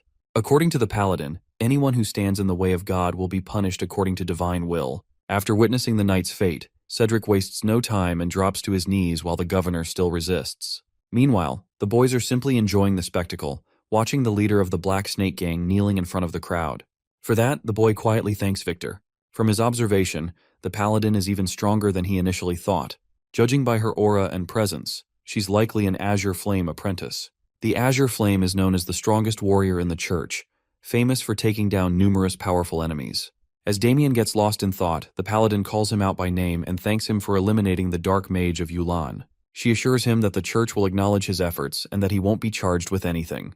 She reveals that the church is aware Damien contacted them not just to report the dark mage, but also to use the situation to cover his assault on the Black Snake faction. Hearing this, Damien apologizes and explains that the dark mage had tried to harm his family. The paladin, moved by this, agrees to absolve him of any wrongdoing. She also confirms that the bounty for the dark mage's head, 1,000 gold coins, will be paid to him. While the amount is more than enough to purchase a small castle, Damien doesn't ask for the gold. Instead, he requests something else, one of the church's mana cultivation techniques. This request genuinely surprises the paladin that despite his apparent strength, he still desires advanced training. Yet Damien knows the truth. Although he managed to defeat the dark mage using his authority skill, he won't be able to survive the trials the future holds without further growth. For that, he definitely needs the advanced mana training technique, the very one used by paladins. He reveals that he has only learned the basic level of it so far, and now wishes to master the advanced stage. This shocks the paladin. Reaching such a level of power using only the basics is nearly unheard of. She can sense the tremendous aura flowing through his body, and the fact that he managed to defeat a dark mage only adds to her impression. Moved by his potential, the paladin offers something even greater than the training technique. She enthusiastically invites him to become a paladin himself. But to her dismay, the boy politely refuses. She struggles to understand why he would reject such an honorable position, one considered a great privilege, granted only to a few chosen to serve God. She insists it's incredibly difficult to earn that title. However, Damien isn't particularly religious, and more importantly, he has no desire to become the church's pawn. Of course, he can't say that out loud. Instead, he claims he's not worthy of such a title. For now, he lies that he simply wants to travel the world as a humble devotee in search of truth. To Victor's shock, the act worked perfectly. The paladin appears genuinely moved by Damien's humility. Impressed by his words, she agrees to grant him access to the mana technique and warmly invites him to visit the church anytime. With that, she formally introduces herself as Agnes, the first apprentice of the Azure Flame. Damien respectfully acknowledges her name and then requests her permission to take care of one last matter.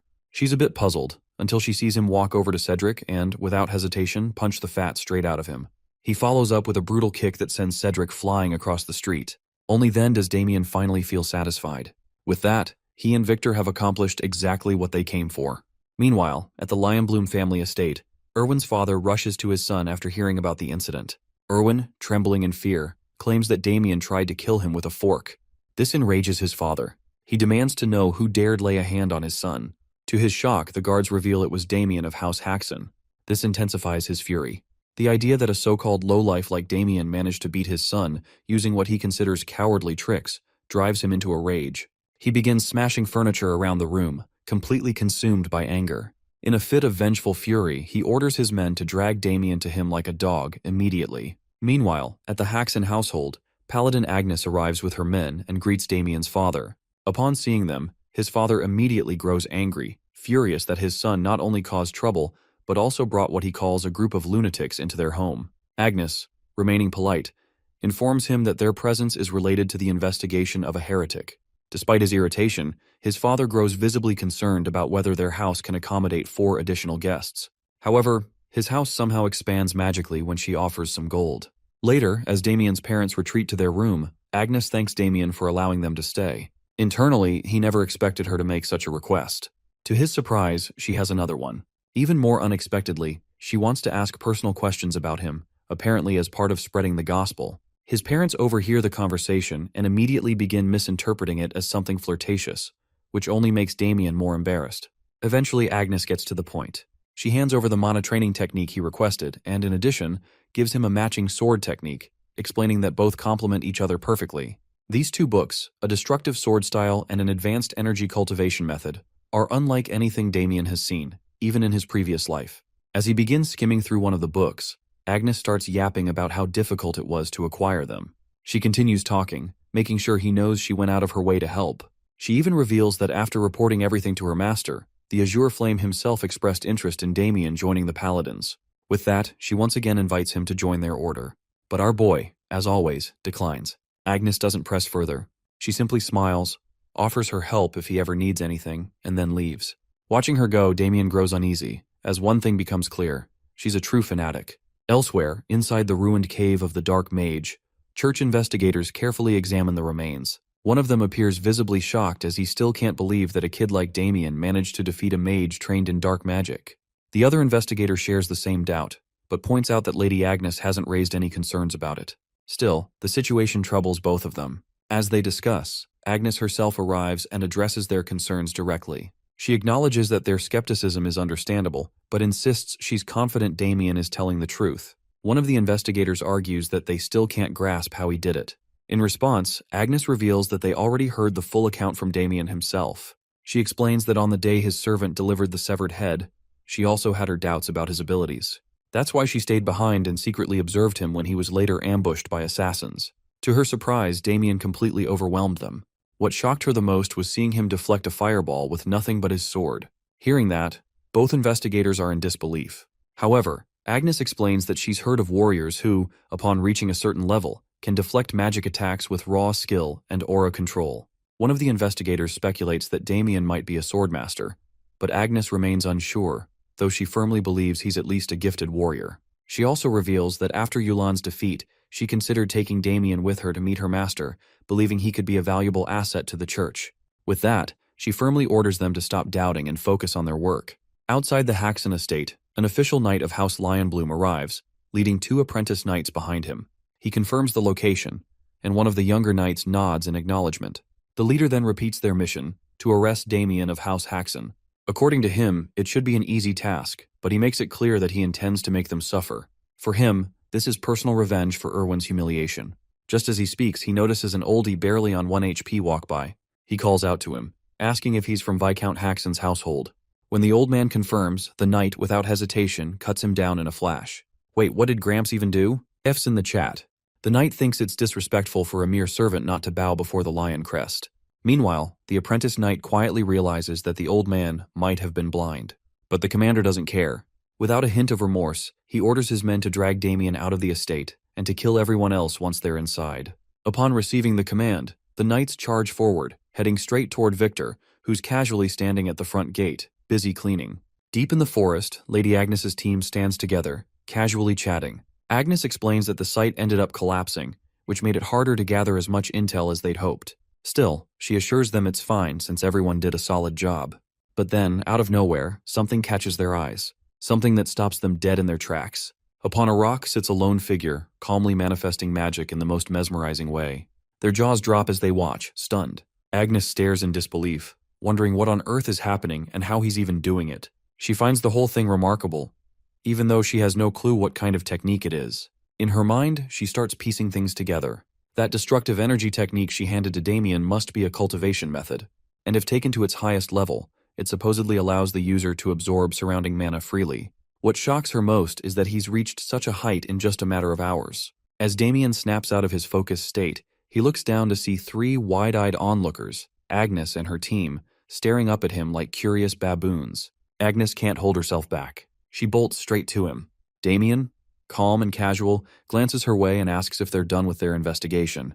Right then, Damien's feeling pretty good about the book in his hands, fully absorbed in its contents. Agnes, watching him closely, can't help but notice the impressive progress he's made. It hits him that Agnes wasn't exaggerating when she talked about how rare this book really is. It's the real deal. Hard to get and even harder to master.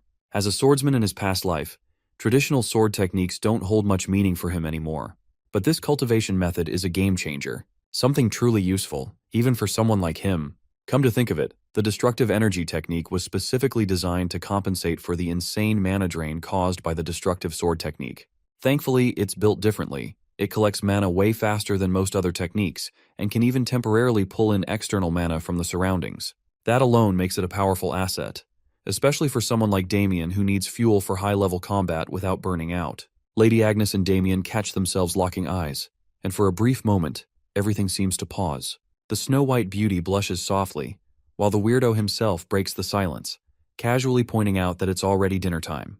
He suggests they head back together, but out of nowhere, Damien suddenly senses a sharp wave of bloodlust. His instincts scream that the vermin is here.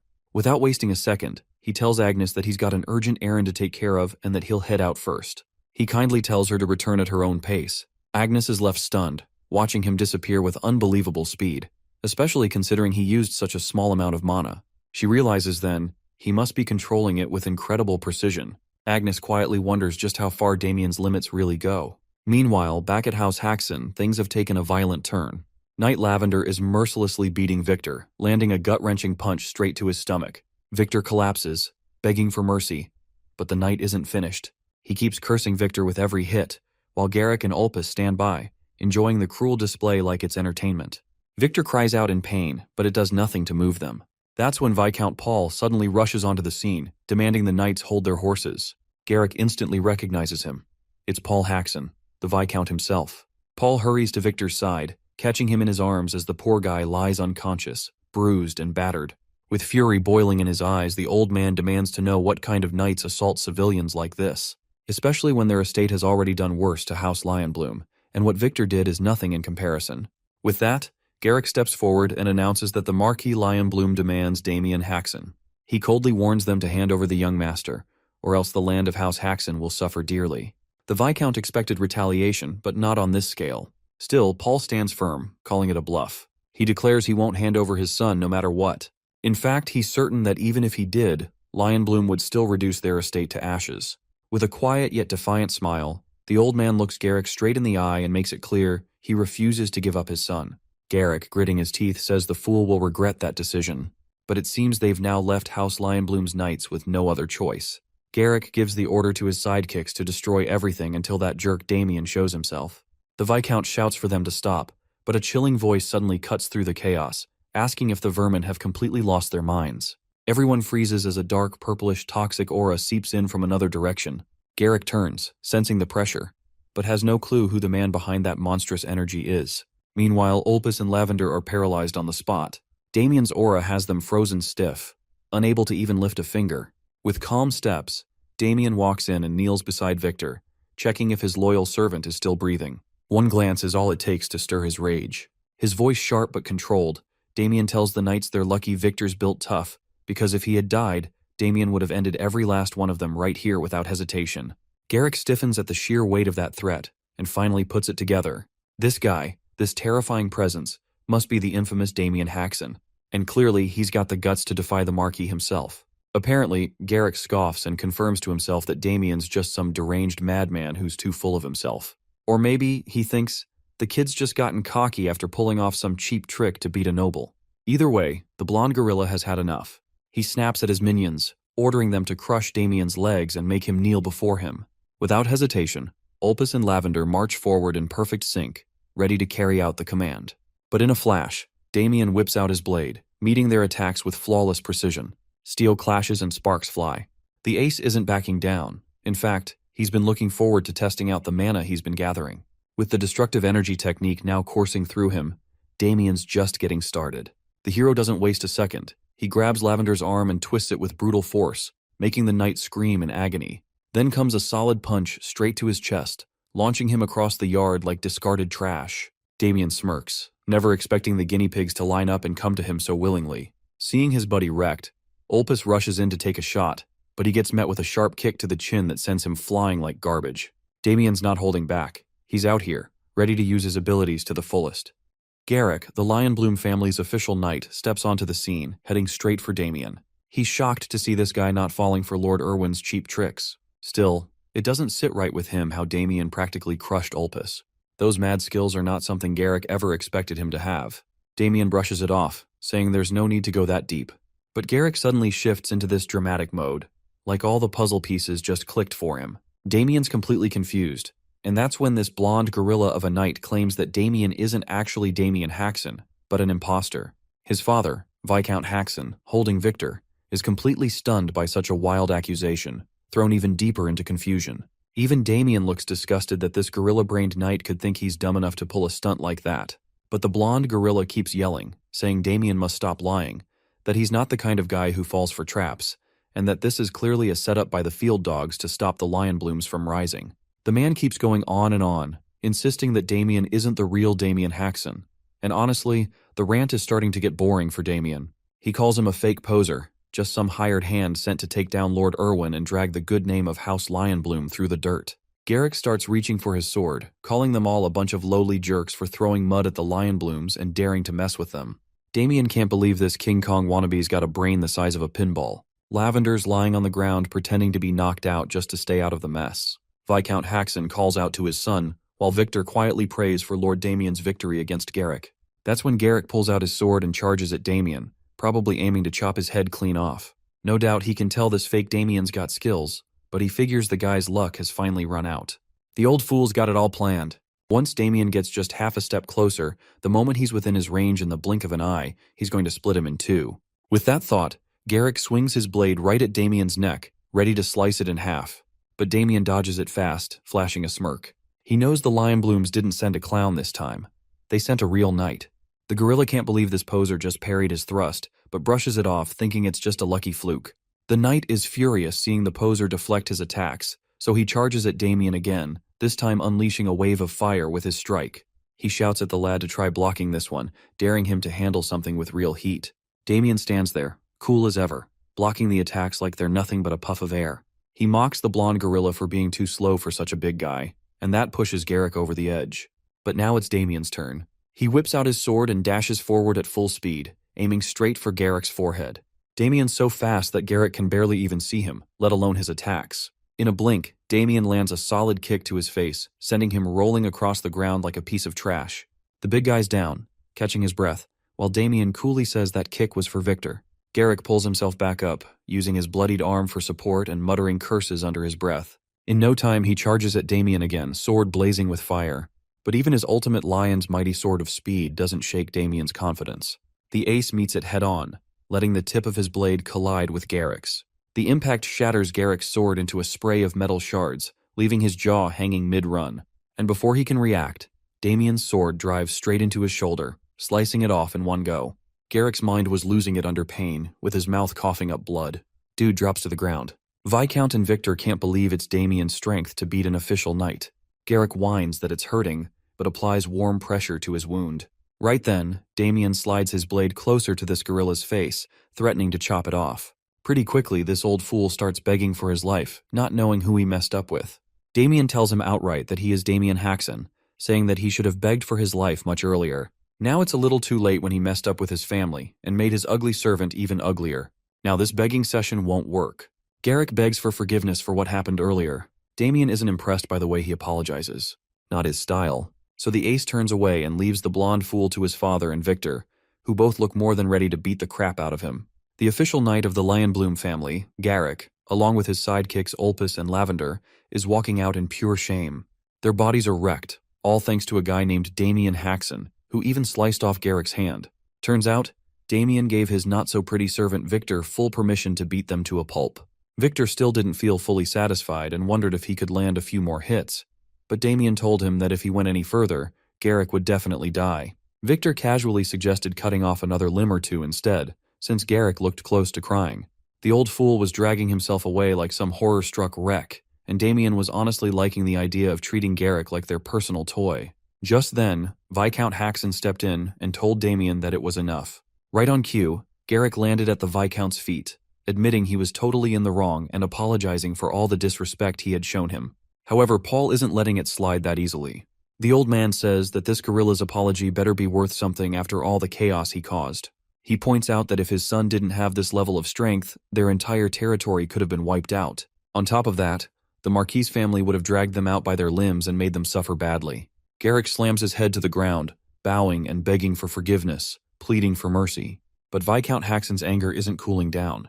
With just a glance from Paul, Damien finally slides his blade back into its case, saying he wasn't actually planning to kill this trash. He knows that taking Garrick's life would mess up the relationship with House Lionbloom and tear their ties apart. Honestly, Damien admits that if it were just him, he wouldn't hesitate to take on the Marquis family alone, no matter the odds. But he can't afford to act solo when he's got his own family to think about first. And he's not that stupid either. He's well aware that if he sends these dumbnuts back like this, they'll definitely try to retaliate. Now it's just plain tiresome to figure out what to do with this troublesome trio. Then, out of nowhere, Lady Agnes comes running in, calling out to Damien and demanding to know what's going on. The ace is completely thrown off by her sudden appearance, but then it hits him. Lady Agnes might actually be useful right now.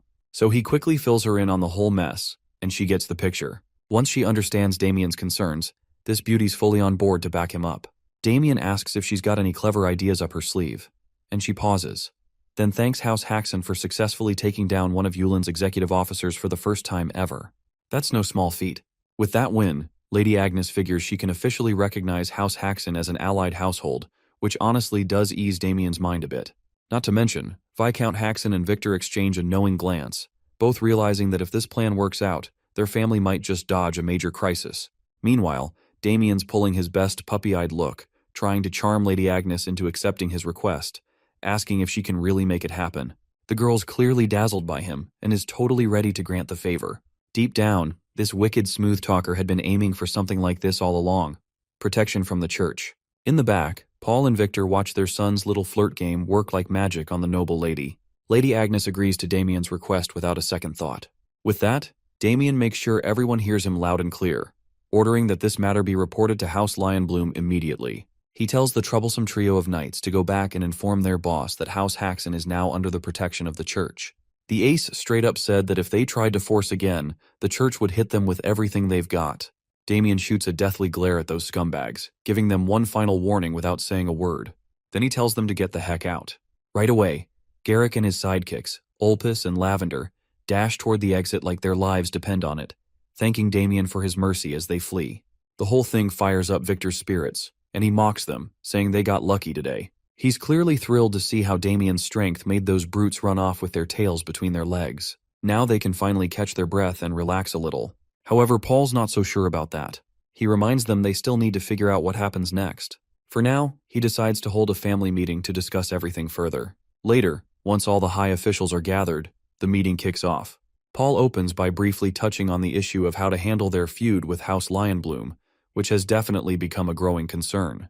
Abel, fully suited up in the nerdiest way possible, turns to his father and asks why this meeting even matters if they're already secured by the church.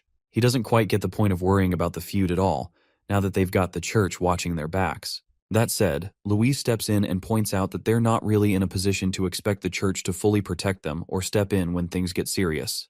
Come to think of it, Paul agrees with his daughter. He explains that the church usually avoids getting too deeply involved in noble affairs, especially ones that could spark political backlash. Besides, the true power of the Lionbloom family doesn't just come from their military strength, it runs much deeper than that. The Viscount is fully aware of the power struggle they're caught in against the Lionblooms, who could crush smaller noble families like theirs in countless ways if they really wanted to. Thinking about the wisest way to handle the situation, he figures the most realistic option is to pay them off, a decent sum to keep House Haxon out of further trouble. If that doesn't work, the second option would be to seek protection under a high-ranking noble who could shield them from the Lionbloom's reach. Lady Agnes listens to Paul's reasoning and understands that, realistically, entering the protection of another great house might be their safest move. Still, she speaks up, suggesting there could be one more option. Without missing a beat, she slides in her favorite idea, making Damien a paladin. She says that if he becomes one, it would solve all their problems at once. Damien's face says it all. He's had enough of this nonsense. He didn't expect this to be tossed into the middle of a serious meeting, but it's too late now. With everyone in the room staring at him, waiting for a response, Damien straight up rejects the idea. Paul doesn't try to force it either. He respects his son's decision and considers the option off the table. On the other hand, Abel is clearly flinching at the mention of it. Suddenly, the nerd slams the table, demanding his father's attention. When Paul turns to him, Abel questions why he accepted Damien's refusal so easily. He argues that if Damien became a paladin, all their problems would be over. But it's obvious. Abel's trying to sabotage his brother, pushing him into a path that would keep them from ever clashing again. Damien knows exactly what Abel's doing, running his mouth and stepping into things that don't concern him. Damien's completely disgusted by this punk. Abel catches the look on his face and snaps, asking what's with that nasty expression. The nerdo throws all the blame on Damien, saying the whole ruckus happened because of him, so he better take responsibility. Since it's all his fault, Abel demands that Damien become a paladin and fix it. But before he can go on, Paul shoots Abel a glare so sharp it shakes the whole room, reminding him there's a guest present and he better sit down and act with some manners. That shuts Abel up real quick. No doubt Paul agrees that Damien's actions sparked the feud with the Lionblooms, but he also knows it's not entirely his fault. Then Paul drops the real bomb. Lionbloom's second son had lustful intentions toward Louise. The old man knows that if Damien hadn't stepped in, that guy wouldn't have backed off easily. In short, their son protected Louise in place of a powerless father who couldn't act. Marilda and Louise quietly console Paul, seeing the weight he carries. Just then, the proud figure of Viscount Haxon rises, walks over, and pats Damien on the shoulder, telling him he did well today. The old man is genuinely proud of his son for saving the family's honor, standing tall against the insult to their house, and giving those loafers exactly what they deserved. That moment sparks a warm feeling in Damien's heart, something he never expected to feel. He quietly says it was just something he had to do. Paul decides to take matters into his own hands for now, asking everyone to let him act like their father for once. But just then, the butler walks in with news that someone from House Goldpixie has arrived. Paul has no idea what business they'd have with them now. Turns out, their young master Damien borrowed money using the family's wheat fields as collateral, and the repayment deadline has already passed. The real shock, they've already sold the fields off. Damien's caught completely off guard, not expecting his luck to crash this fast. Paul's face turns dark, rage building fast, and in a full-blown fury, he grabs Damien by the neck and starts choking him, cursing his very existence. One man lifts his hat for a moment to show respect to young Master Damien, wishing him a good day. Damien squints, vaguely recognizing the guy. It's Olin Demishi, the West Branch manager of Dash and Cash, standing beside his personal guard. It's been a while since they last met, but Olin's here on official business, showing up right on the repayment date they previously agreed upon. This wicked guy casually pulls out the contract that young Master Damien signed, reminding him that he agreed to use his family's land as collateral. He flashes a smug smile, saying that's how he could assure Damien he'd get the money in the first place. Then, with a smooth tone, he presents the paperwork to make it all official, calling it just a simple formality. He tells Damien there's no need to worry at all, like everything's perfectly under control. The old man snaps, saying that someone of such low birth could never take land from a noble like him. Meanwhile, Damien starts to piece things together, finally remembering that Olin is the one who manipulated him into handing over the land deed in the first place. He can't help but question what made him even agree to such a thing. Looking the man in the eye, Damien asks how much he actually owes him. Olin calmly replies that he borrowed 200 gold, and with interest, the total now comes to 300 gold. That amount sends shockwaves through Damien's brain, making his jaw practically hit the floor. He stares at Olin in disbelief, asking if the number is actually correct. Olin, with that same smug calmness, simply tells him to go ahead and read the contract. Damien struggles to even remember why he borrowed the money in the first place. It feels like it happened ages ago. But one thing he knows for sure is that their family doesn't have that kind of gold lying around. At this rate, he's convinced he's about to drag his entire household into poverty, left begging for coins like filthy, homeless barbarians. His family would be tossed into the streets with nothing to eat, and the thought crushes Damien. Olin then coldly declares that if the debt isn't paid by today, the land used as collateral will officially become the property of Dash and Cash. Damien fires back, reminding him that he said the collateral was just a formality. Olin, still calm and smug, admits he did say that, but things have changed. Duke Goldpixie has ordered them to collect on all outstanding debts, no exceptions. It doesn't matter if it's from nobles or commoners. He then advises Damien to gather the money and casually asks if he even has that kind of sum. Damien, stunned to his core, confesses he hasn't prepared anything for repayment. That's the exact answer Olin was hoping for. Deep inside, he's thrilled, though he keeps up a fake look of concern for the young master. With a lazy air, he drops onto the couch like he owns it, saying Damien should have thought twice before borrowing money in the first place. Then he snaps his fingers, and two towering gorilla-like bodyguards step forward, locking deadly stares on Damien. Olin insists on handling the situation his way now, fully aware that Damien can't repay the debt on his own. As much as he likes collecting money, what he truly enjoys are moments like this, watching arrogant nobles fall to their knees, groveling, humiliated, and licking his shoes. Now, Olin's practically buzzing with excitement just imagining what kind of face Damien will make next. The thought alone sends a chill down his spine. It's the kind of thrill he lives for. Meanwhile, in a totally different vibe, Marilda and Louise are casually sipping tea while the Viscount paces around like a madman, eaten up by stress. Abel's sulking on the sidelines, probably cursing his own existence at this point. Marilda gently offers the Viscount a seat, telling him to rest before he ends up carving a hole in the ground with all that frantic pacing. Even Louise tells her father to calm down a little. But the old man's at his limit, practically pulling his hair out in frustration, burdened by the disaster his sons dragged them into. Paul's on the verge of losing his mind, knowing full well they can't just sit around when their entire future is hanging by a thread. Marilda casually sips her tea, calm as ever, and tells them to trust Damien. He took the matter into his own hands, and all they can do now is wait. Even Louise backs him up, saying Damien's never let them down whenever he stepped forward. The Viscount knows that's true, but he also points out that it's only because his swordsmanship is top tier. Still, combat skills and negotiation skills are two completely different things. Just as he says that, in a flash, Damien proves himself again. He slams Olin's sidekick's face straight into the ground with brutal force, hard enough to crack the floor beneath them. Olin is totally stunned by what just happened, frozen with shock as chills run down his spine. After knocking out those two King Kongs, Damien knows full well his father's going to flip and start yelling again, especially since they just fixed that wall.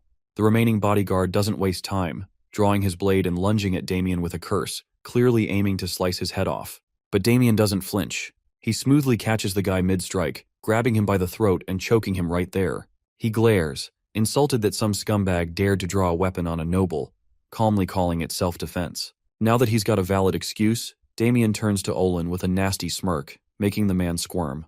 As Damien steps closer, he tells him to loosen up his legs, and Olin obeys like a frightened puppy. Damien drops the aggression for a second and speaks civilly, saying he can't make the payment right now. Olin, completely rattled, has no issue with that anymore. Then Damien grips his shoulder tightly, leaning in and saying he'd like to pay in another way. Olin feels a cold sweat forming, the chill in his spine growing worse, terrified of what's coming next. The next day, Abel gloomily tells his father that violence won over justice, and that truth alone breaks his heart. Meanwhile, Marilda and Louise warmly chat with Damien, reminding him to eat well on his trip and take care. On his knees, Abel looks up to the sky, asking God why, but Paul shuts him down, telling the nerdo to cheer for his brother instead of crying like a baby. Even so, the Viscount has second thoughts, wondering if their plan will actually work out in the end. Lady Agnes, standing nearby, says it's a pity they have to part ways now. Damien thanks her sincerely for everything she's done. The White Beauty mentions that their investigation is nearly wrapped up, so they'll likely be returning home tomorrow. She wishes him a journey full of blessings, and Damien gives her a grateful nod. Then, she adds, just in case he changes his mind. But Damien already knows where she's going with that. He gives her a calm, firm look and assures her that nothing will change his mind about what she wants. Afterward, Victor finishes loading up Damien's luggage, and with all the goodbyes done, the dude climbs into the carriage. Surprisingly, Olin is accompanying him. Olin assures the ace that he'll make sure nothing disrupts the trip. Damien actually likes the sound of that and gives him a nod of approval for the change in attitude. He even throws in a casual request. He'd like a lobster for lunch if Olin's really bringing that kind of energy. Victor hops in as well, and with everything set, the carriage finally rolls out, heading straight for House Gold Pixie. The lavish carriage pulled over, and the three-man party could finally stretch their legs. In front of them was the luxurious ducal mansion. The Gold Pixie family, rumored to be the wealthiest in the kingdom, truly lives up to their name. Damien turned to his personal servant/loan shark and thanked him for the comfortable journey.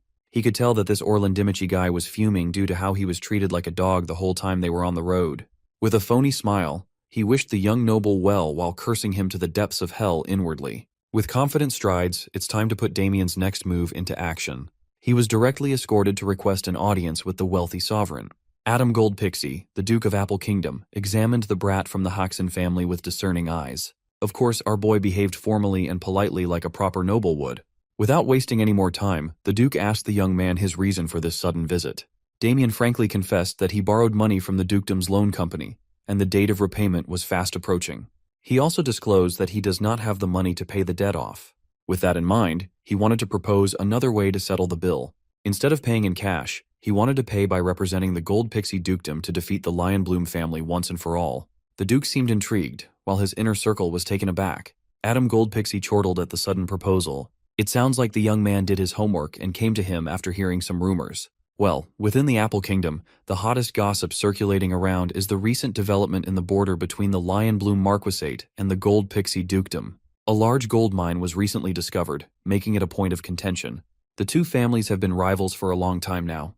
The discovery of riches is the breaking point. Now, they are preparing for a duel between low-class knights to settle the generational beef and determine the ownership of the mine. In Damien's past life, the outcome was quite a definitive one.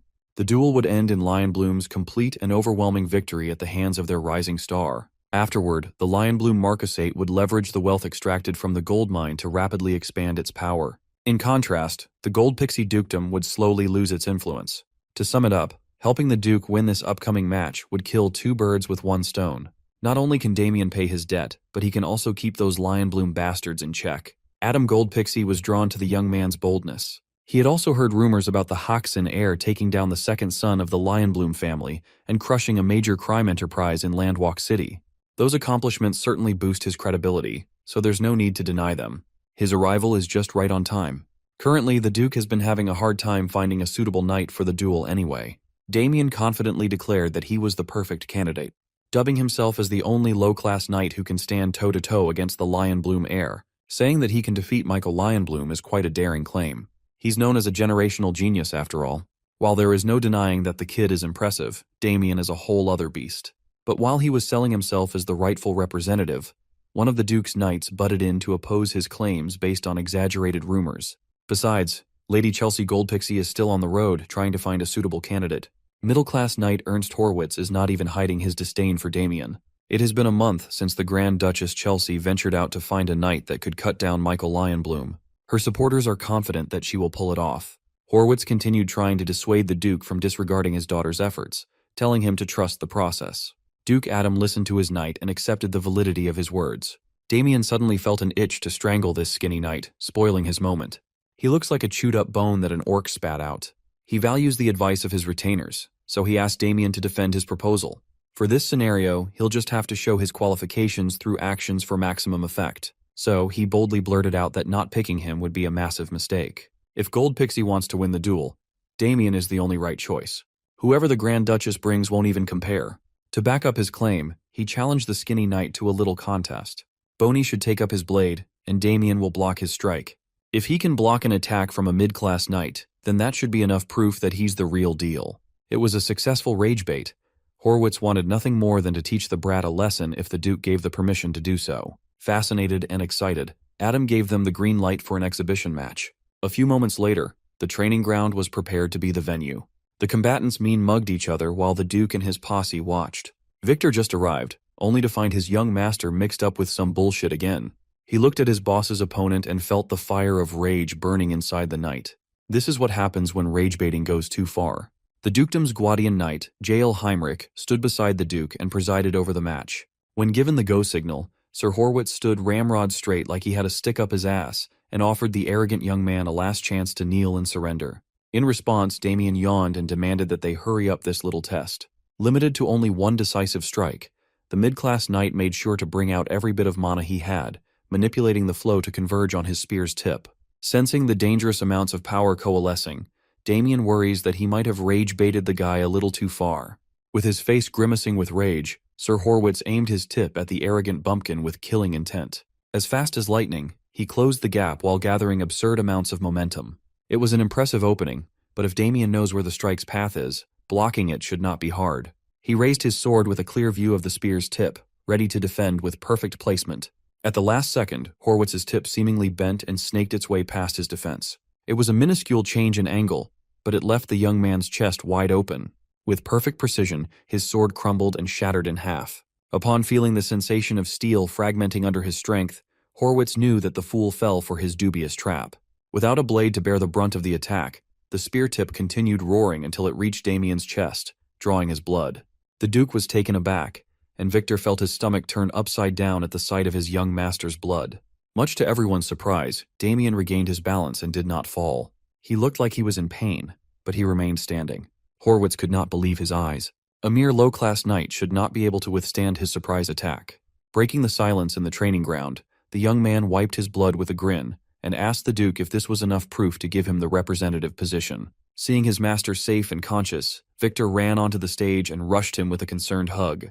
It was definitely more painful than the knight's spear strike. Damien had to wrestle off his loyal attendant on account of his chest wound. The Duke immediately followed, pleased with the show he just put on. Withstanding Horwitz's strike is no easy feat. Frankly, Duke Adam was a little skeptical at first, but he just saw how capable the kid was. He's got a gem in his hands. So, he turned to his retainers and proudly announced that Damien Haxon, after proving his strength admirably, shall be appointed as the Gold Pixie family's representative. Horwitz tried to bitch about the outcome of the exhibition, but the Duke quickly shut him up with a sharp glare. Adam is in a good mood right now. If someone ruins it, who knows what might happen. Horwitz was in shambles. He recalled what happened in his head over and over. He was certain that the attack landed cleanly.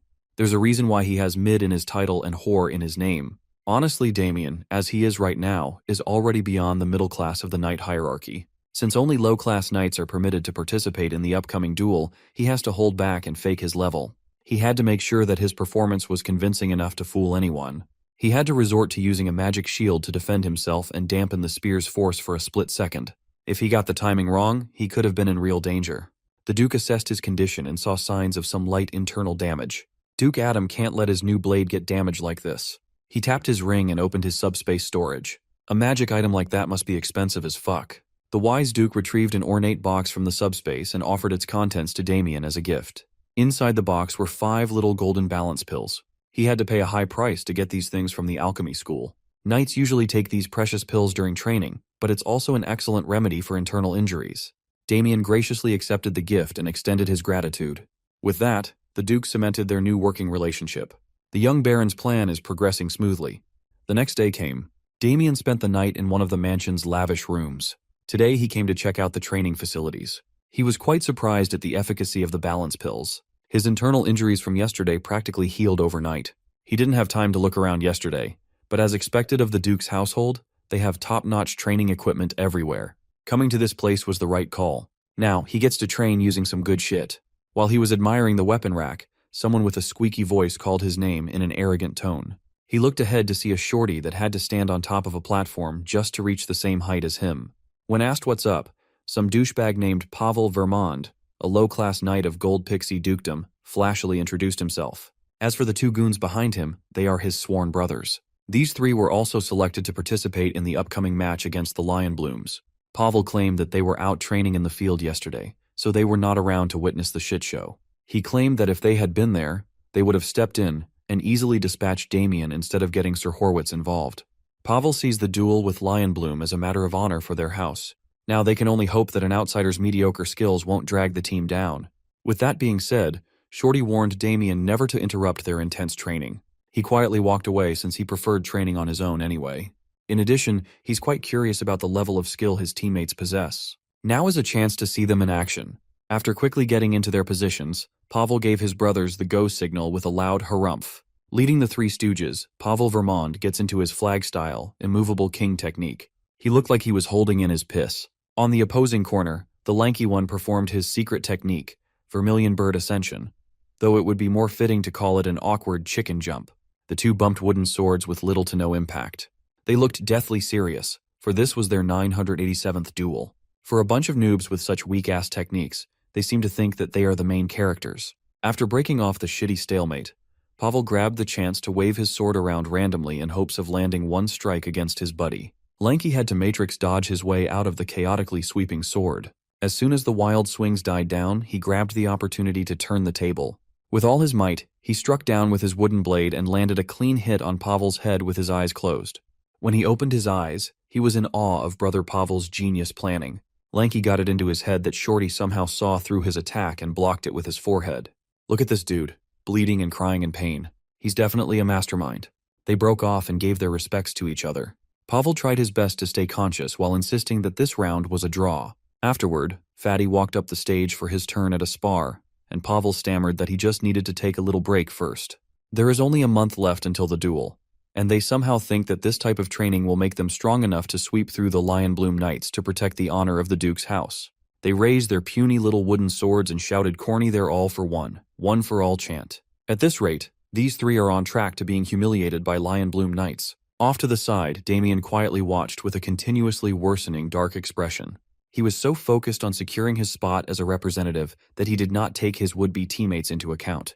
Now, he's feeling a sense of impending doom upon seeing the clowns he has to share a stage with. He might have been as strong as an actual god in his past life. He served as the blade that brought the entire world to ruin. Yet these three idiots make him feel completely powerless. In his office, the Duke is in high spirits after securing a pretty good proxy for the duel. He's laughing at what just transpired with his guardian knight and the young pup last night. After the trial with Sir Horwitz, Duke Adam called Damien up to his room to offer the tutelage of Jail Heinrich himself. But the young man politely refused, insisting on training by himself. A night had passed since then, and the Duke still couldn't hold his laughter. Damien Haxon is quite an amusing fellow. Being his most trusted aide, he asked the Guardian Knight for an honest evaluation of Damien. Sir Heinrich stoically rated the young man highly. He was the only one who saw the kid use mana for a split second to block Horwitz's spear. Not anyone can just pull that off with that much control. As for their chances to defeat Michael Lionbloom, it's still hard to tell with certainty. Since 3 duelists will be selected to participate, the first team to win 2 rounds will take the match. Even if Damien Haxon wins his bout, it's not a guarantee to win it all. To get the dub, the rest of their local knights must perform well too. That is why they are training under Sebastian Vincenzo, a middle-class knight. The Duke thinks that there is no need to worry, given Sebastian's capabilities. But if you ask Damien, he would tell you that the local knights are a hopeless bunch. He's been watching them fool around and call it training. They are incredibly stupid. Their stamina is hot garbage. They practice swordsmanship with all style and no substance. They have no drip and no hose. With great reluctance, he has no other choice but to step in to prevent a stain on his record. So, he called the 3 stooges over. While he was putting on handicap weights in his arms and legs, he challenged them to a spar. With a cocky grin, Pavel the Shorty praised his guts for challenging them even after seeing their impeccable skills. He volunteered to go first, and Damien looked at Shorty like he's a dumbass. He cannot afford to waste time by whipping them one by one. It would be best if they just came at him all at once while he's wearing Rock Lee weights. Of course, the challenge hurt the pride of the 3 stooges. To demonstrate their stupidity even further, they tossed their wooden swords away, thinking they could pummel Damien with their bare hands. Even though it's against the chivalry code, the 3 jumped into action with a synchronized attack. With angry fists a few inches away from him, Damien was not in the least bit threatened. 5 minutes later, Pavel woke up discombobulated. He's lying on the floor while staring at the ceiling. Getting from his daze, he racked his brain, trying to remember what the hell just happened. A few meters from him were Lanky and Fatty, who were still sleeping like babies. As Damien thought, this group was simply pathetic in combat. By his side, Victor is stressed over his young master, which causes another scene. The last thing Pavel remembers was jumping into action alongside his boys, launching a multi-angle attack. After forcing himself to remember what transpired afterwards, he recalled bits and pieces of what happened. First, Damien nonchalantly moved his head out of Fatty's attack. Then, he let Lanky hit nothing but air, leading to a loss of balance. With 2 quick chops to the back of their necks, he dropped the goons to the mat without much trouble. Since the side characters are out for the count, the delusional Shorty was literally left in the air. He braced himself for impact, trying to sneak a punch in, but was clobbered on the chin instead. Just to add salt to the already wounded pride, Damien followed up with another brutal strike. He unleashed a barrage of attacks like he was juggling a noob on a fighting game, breaking and dislocating every bone in Pavel's little body. It was then that his mind broke and blacked out everything. The outsider really overpowered the pride and joy of the dukedom's night order. What kind of monster can do that at the low-class night level without even breaking a drop of sweat? After whipping them up to shape, Damien had essentially beaten the three to complete submission. When asked who their instructor was, Pavel stuttered the name of Sir Sebastian Vincenzo. Damien could not believe that someone at the middle-class level trained a bunch of kids to be so pathetic. Honestly, they would be better off ditching that lousy-ass teacher, but there's no need to start drama. So, to supplement their trashy education, Damien demanded that the three come to him to spar after formal training every day. Pavel worries that if Sir Vincenzo finds out about such an arrangement, the knight might take it the wrong way. Fortunately, Damien is so well versed in beating people up that he can do it without leaving a single mark or injury. Come to think of it, Shorty clearly felt his bones breaking and dislocating while he was getting thrashed, yet he woke up without a scratch. You see, Damien learned how to beat people up in a very specific way back in his Death Knight days. Long ago, there was a man who traveled the continent making a living with criminal reformation. He was widely known as the character corrector. His method was very crude and simple. Inmates that misbehave get their asses handed to them. He would beat them up for an hour straight. If that did not work, he would double the beating time. Rumor has it that he once beat a criminal continuously for 512 hours straight. Over time, Character Corrector began to feel pity for the criminals he left bloodied and mangled. Instead of quitting his job, he devised a technique to beat someone up endlessly without endangering their lives. With countless hours of practice on these poor criminals, he had reached mastery over the bizarre technique. He called the state Amsa or My Kill. It's just one of the many techniques that Damien picked up in his past life. Inflicting unbearable pain without leaving a single scratch is quite useful in times like these. Today, he made the Three Stooges face the fact that they are just pathetic worms. But there's no need to worry. They have a whole month to turn worms into something else. Within that time frame, Damien will make sure that they become something useful. The Three Stooges felt a very painful month coming their way. Before they could get back to today's training, the Duke's personal attendant interrupted with urgency. He came running to inform Damien that he was being summoned by Duke Adam. Well, his presence has been requested since the Grand Duchess Chelsea Goldpixie returned. Straight out of her long travels, she paid respects to her father. The Grand Duchess bent her knee with a strapping knight alongside her. There was no one more pleased to see her return than Sir Horwitz. Even though he was humiliated yesterday, Lady Chelsea has arrived to correct what's wrong. Duke Adam welcomed her with indifference and asked if the man behind her is the knight she chose to enter into the upcoming duel. With a confident and sly smile, she presented the hulking warrior. At first glance, the Duke didn't seem impressed. In fact, he looked sus. The man stood up, displaying his tall frame. With a roaring voice, he introduced himself as Guillaume Blackwing, also known as the Wild Beast. Some of the Duke's retainers recognized the name. The Wild Beast is the famed Free Knight. Combat nerds across the kingdom have heard tales of what happened when he took part in the Acclinant Kingdom's conflict. In one battle, Guillaume was credited with wiping out every opposing low-class knight. The streets are saying that there's no match for him at his level. Even the Duke had heard tales about the Wild Beast and his exploits. He was granted the nickname for a reason. For that, Duke Adam's interest was piqued. Lady Chelsea proudly announced that Sir Guillaume had already pledged loyalty to her name and had agreed to participate in the upcoming duel. She is extremely confident that this man would be the answer to their Michael Lionbloom problem. In terms of reputation alone, Sir Guillaume could be considered a bigger name. If Michael Lionbloom is still in the making, the Wild Beast is already complete. While this would have been great news a few days ago, Sir Guillaume's arrival is a bit of a headache now. Lady Chelsea did not like seeing her father hesitate at all. To explain, Duke Adam introduced the young man he picked for the job as Goldpixie's representative. Sir Damien Haxon arrived just in time to aura farm and stunt on everyone. Of course, Lady Chelsea did not like this breaking news at all. She's been on the road for a whole month, working her ass off to give the dukedom a shot at winning, only to find out that the position was already filled without her knowledge. Looking unhinged, she asked Daddy to just change the representative to her pick so they could square this mistake away. The Duke maintained a neutral stance and swore to keep the suggestion in mind. With Daddy not backing her up right away, Lady Chelsea threw a tantrum. She's never even heard of the name Damien Haxon before. She thinks it's only natural to choose someone with a great deal of accomplishments under his belt over a nobody. Damien does not like being treated like some background extra. On the other hand, Sir Guillaume Blackwing is looking at him with palpable mockery. For some reason, the young man picked up a really bad vibe from the Wild Beast. The Duke listened to his daughter's ravings and calmly defended the young man he appointed. He brought up the fact that Sir Damien was skilled enough to withstand a full-powered blow from Horwitz. Being reminded of what transpired shook the toothpick knight. Lady Chelsea finally dropped all formalities and called out her daddy for always looking for the perfect excuse to undermine her abilities. Chelsea started babbling about the Duke's treatment of his family, and Adam warned her to watch her tongue in front of the guests. Preventing herself from crossing the line, the Grand Duchess excused her behavior, citing the fatigue from long-distance travel clouding her judgment. Everyone in the room could see and feel that the father and daughter had some deep-seated issues between them. Declaring the meeting over, the Duke dismissed everyone and promised to consult his retainers before coming up with a final decision on who would get the job. Out of nowhere, Sir Guillaume erupted with a boisterous laugh.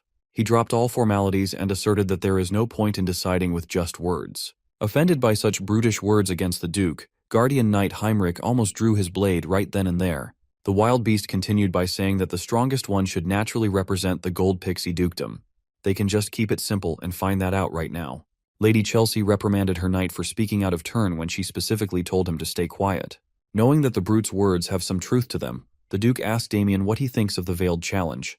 To be frank, all these tests are getting tiresome. Either way, he's also aware that the fastest way to resolve the situation is by showing a bit of force. So he agreed with Sir Guillaume's sentiment, but proposed that they settle this dispute without an actual fight. He extended his hand, wordlessly offering a simple contest of sheer strength. In addition, there is something he would like to confirm by touching hands. Once again, Sir Guillaume laughed his ass off and warned the young man about the dangers of losing an arm. Matching his threats, Damien announced that he would be nice and settle for just pulling the brute's shoulder out of its rightful place. Feeling offended by the trash talk, the wild beast pounced at the young man's arm like it owed him money. He moved as fast as he could and with as much intensity as he could muster.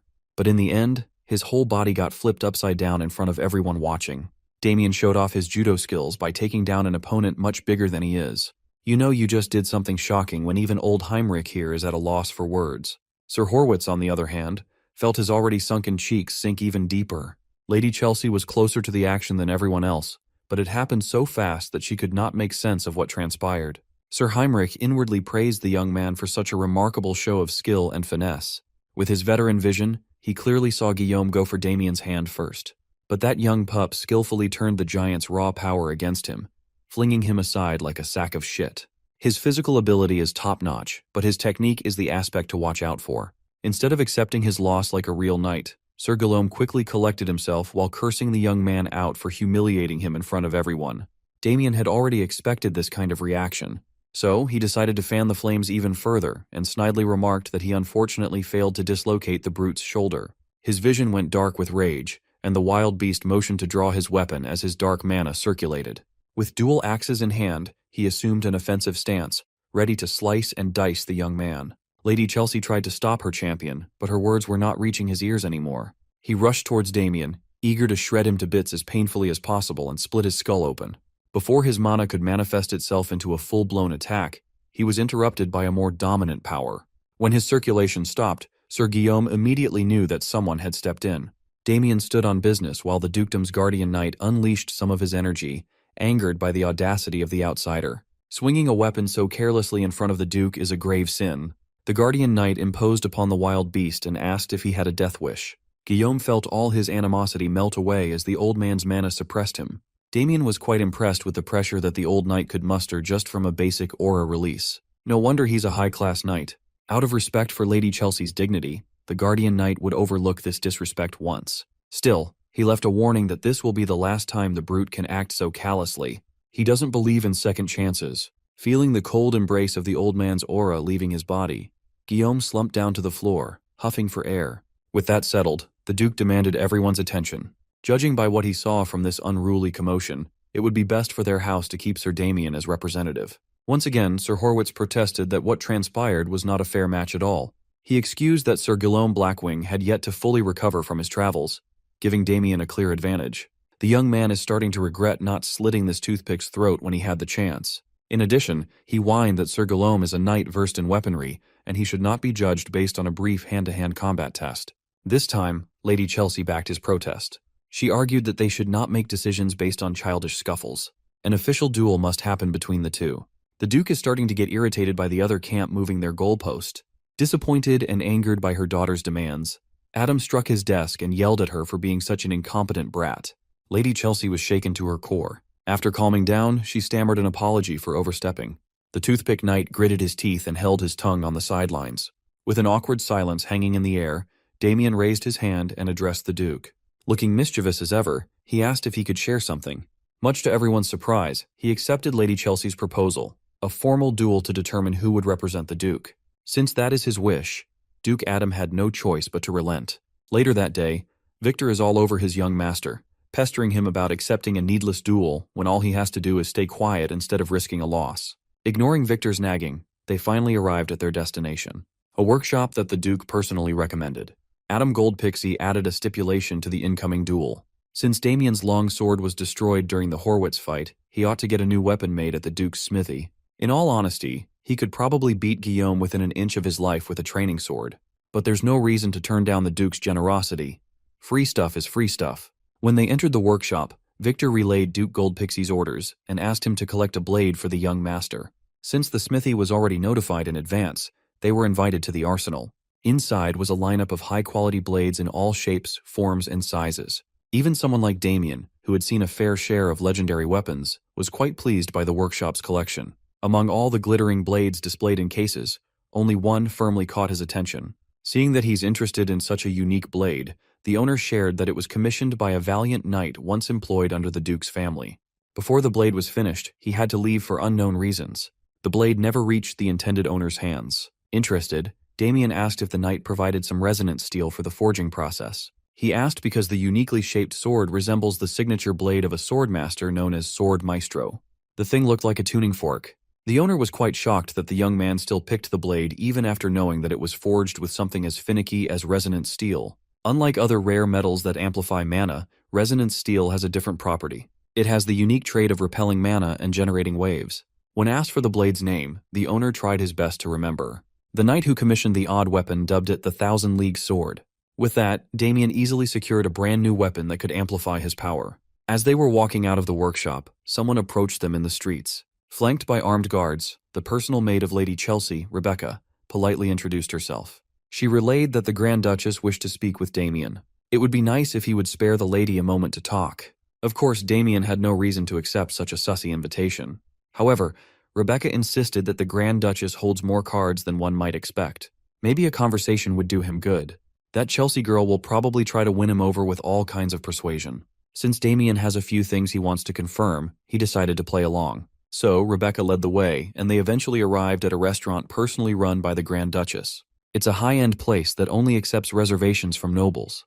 Rebecca emphasized that this meeting is important enough for Lady Chelsea to clear the entire place for the whole day, just so they can talk in private. The sussy maid opened an ornate gate and urged the young man to enter. The Grand Duchess is waiting inside. Admittedly, he was quite curious as to what kind of offer this lady would make to get him out of the picture. As soon as he entered the private room, his senses were assaulted by a hypnotic scent. Lady Chelsea poured herself a glass of wine with a single hourglass sitting on the table. With a bewitching smile, she invited Damien to sit with her. A single whiff of that pink stuff in the air, and I know some of you would have folded like a lawn chair on the spot. Even after noticing the sketchiness of this meeting, he sat his ass down and directly asked what she wants. Instead of talking about business right away, she asserted that they share a meal first. Not one to waste his time, he demanded that she lay her offer down on the table right away. Since he insisted, she relented. Lady Chelsea only has one request. Of course, that would be for Damien to step down as the family's representative. He accused the lady of not trusting in her champion's chances of winning against him, but she calmly explained that she has complete confidence with regards to Sir Guillaume coming out on top. It's just that she wants to save the man's strength for the real duel with the Marquisate house. It would truly be troublesome if he got injured from some meaningless duel, wouldn't it? For the sake of negotiating, Damien asked what he would gain by accepting such a big request. Lady Chelsea simply answered that he could name his price. Anything he wants is on the table. She only sees him as a countryside noble who would be happy with money, fame, or other materialistic stuff. This girl doesn't even bother hiding her arrogance and judgment. Still playing along, Damien argued that he could just get all those things from the Duke himself. She relented that while that might look like a good route to go down on now, isn't it better to be in good graces with the future Duke instead? Throughout their conversation, Chelsea's eyes kept darting down to the hourglass. She relayed her offer. If Damien wants to take it, he should go and talk to the Duke about backing out right away. As soon as the last grain of hourglass sand fell, the bewitching air intensified, and she ordered the young man to step down as the family's representative. Damien felt a wave of warmth and stimulation wash all over his body. Instead of falling prey to the blatant attempt at putting him under a spell, he definitively refused the offer. Expecting her sneaky maneuver to work, Lady Chelsea was confused that her demand was being denied by a bumpkin noble. Damien enjoyed seeing the spoiled brat squirm in her seat as she panicked at the allure scent's failure. The moment he entered the room, He recognized the black magic that induced false affection wafting in the air. It is commonly used to manipulate a target at will. Thankfully, he retained all his black magic knowledge from his previous life. That enchantment incense is quite hard to miss when you know what you're looking for. Based on the size of the room and the scent's concentration, anyone would become a slave within an hour of exposure. Thanks to the authority of greed, Damien simply absorbed everything without being affected. Deciding to have a little fun, he pressed the spoiled Duchess about her odd reaction to his refusal. She stumbled over her words and doubled down on giving him everything he wanted.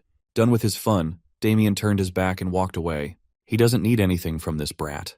She couldn't possibly give him what he's seeking in the first place. Desperate to keep the discussion open, she asked what this thing he's fighting for really is. Considering everything Damien has gone through, the only thing he desires is happiness for his family. His answer confused the bratty Duchess. She simply can't relate to someone who loves their family. Finally, he warned her to get Guillaume Blackwing ready and primed for the upcoming duel if he wants to survive. Pursing her lips, Lady Chelsea decided to take off the incentives and resorted to threats instead. Since he values his family so much, she flipped the script and alluded to doing something very unkind to Damien's family if he doesn't play ball. She swore to send people to absolutely crush the Hoxton household, completely erasing the insignificant family off the map.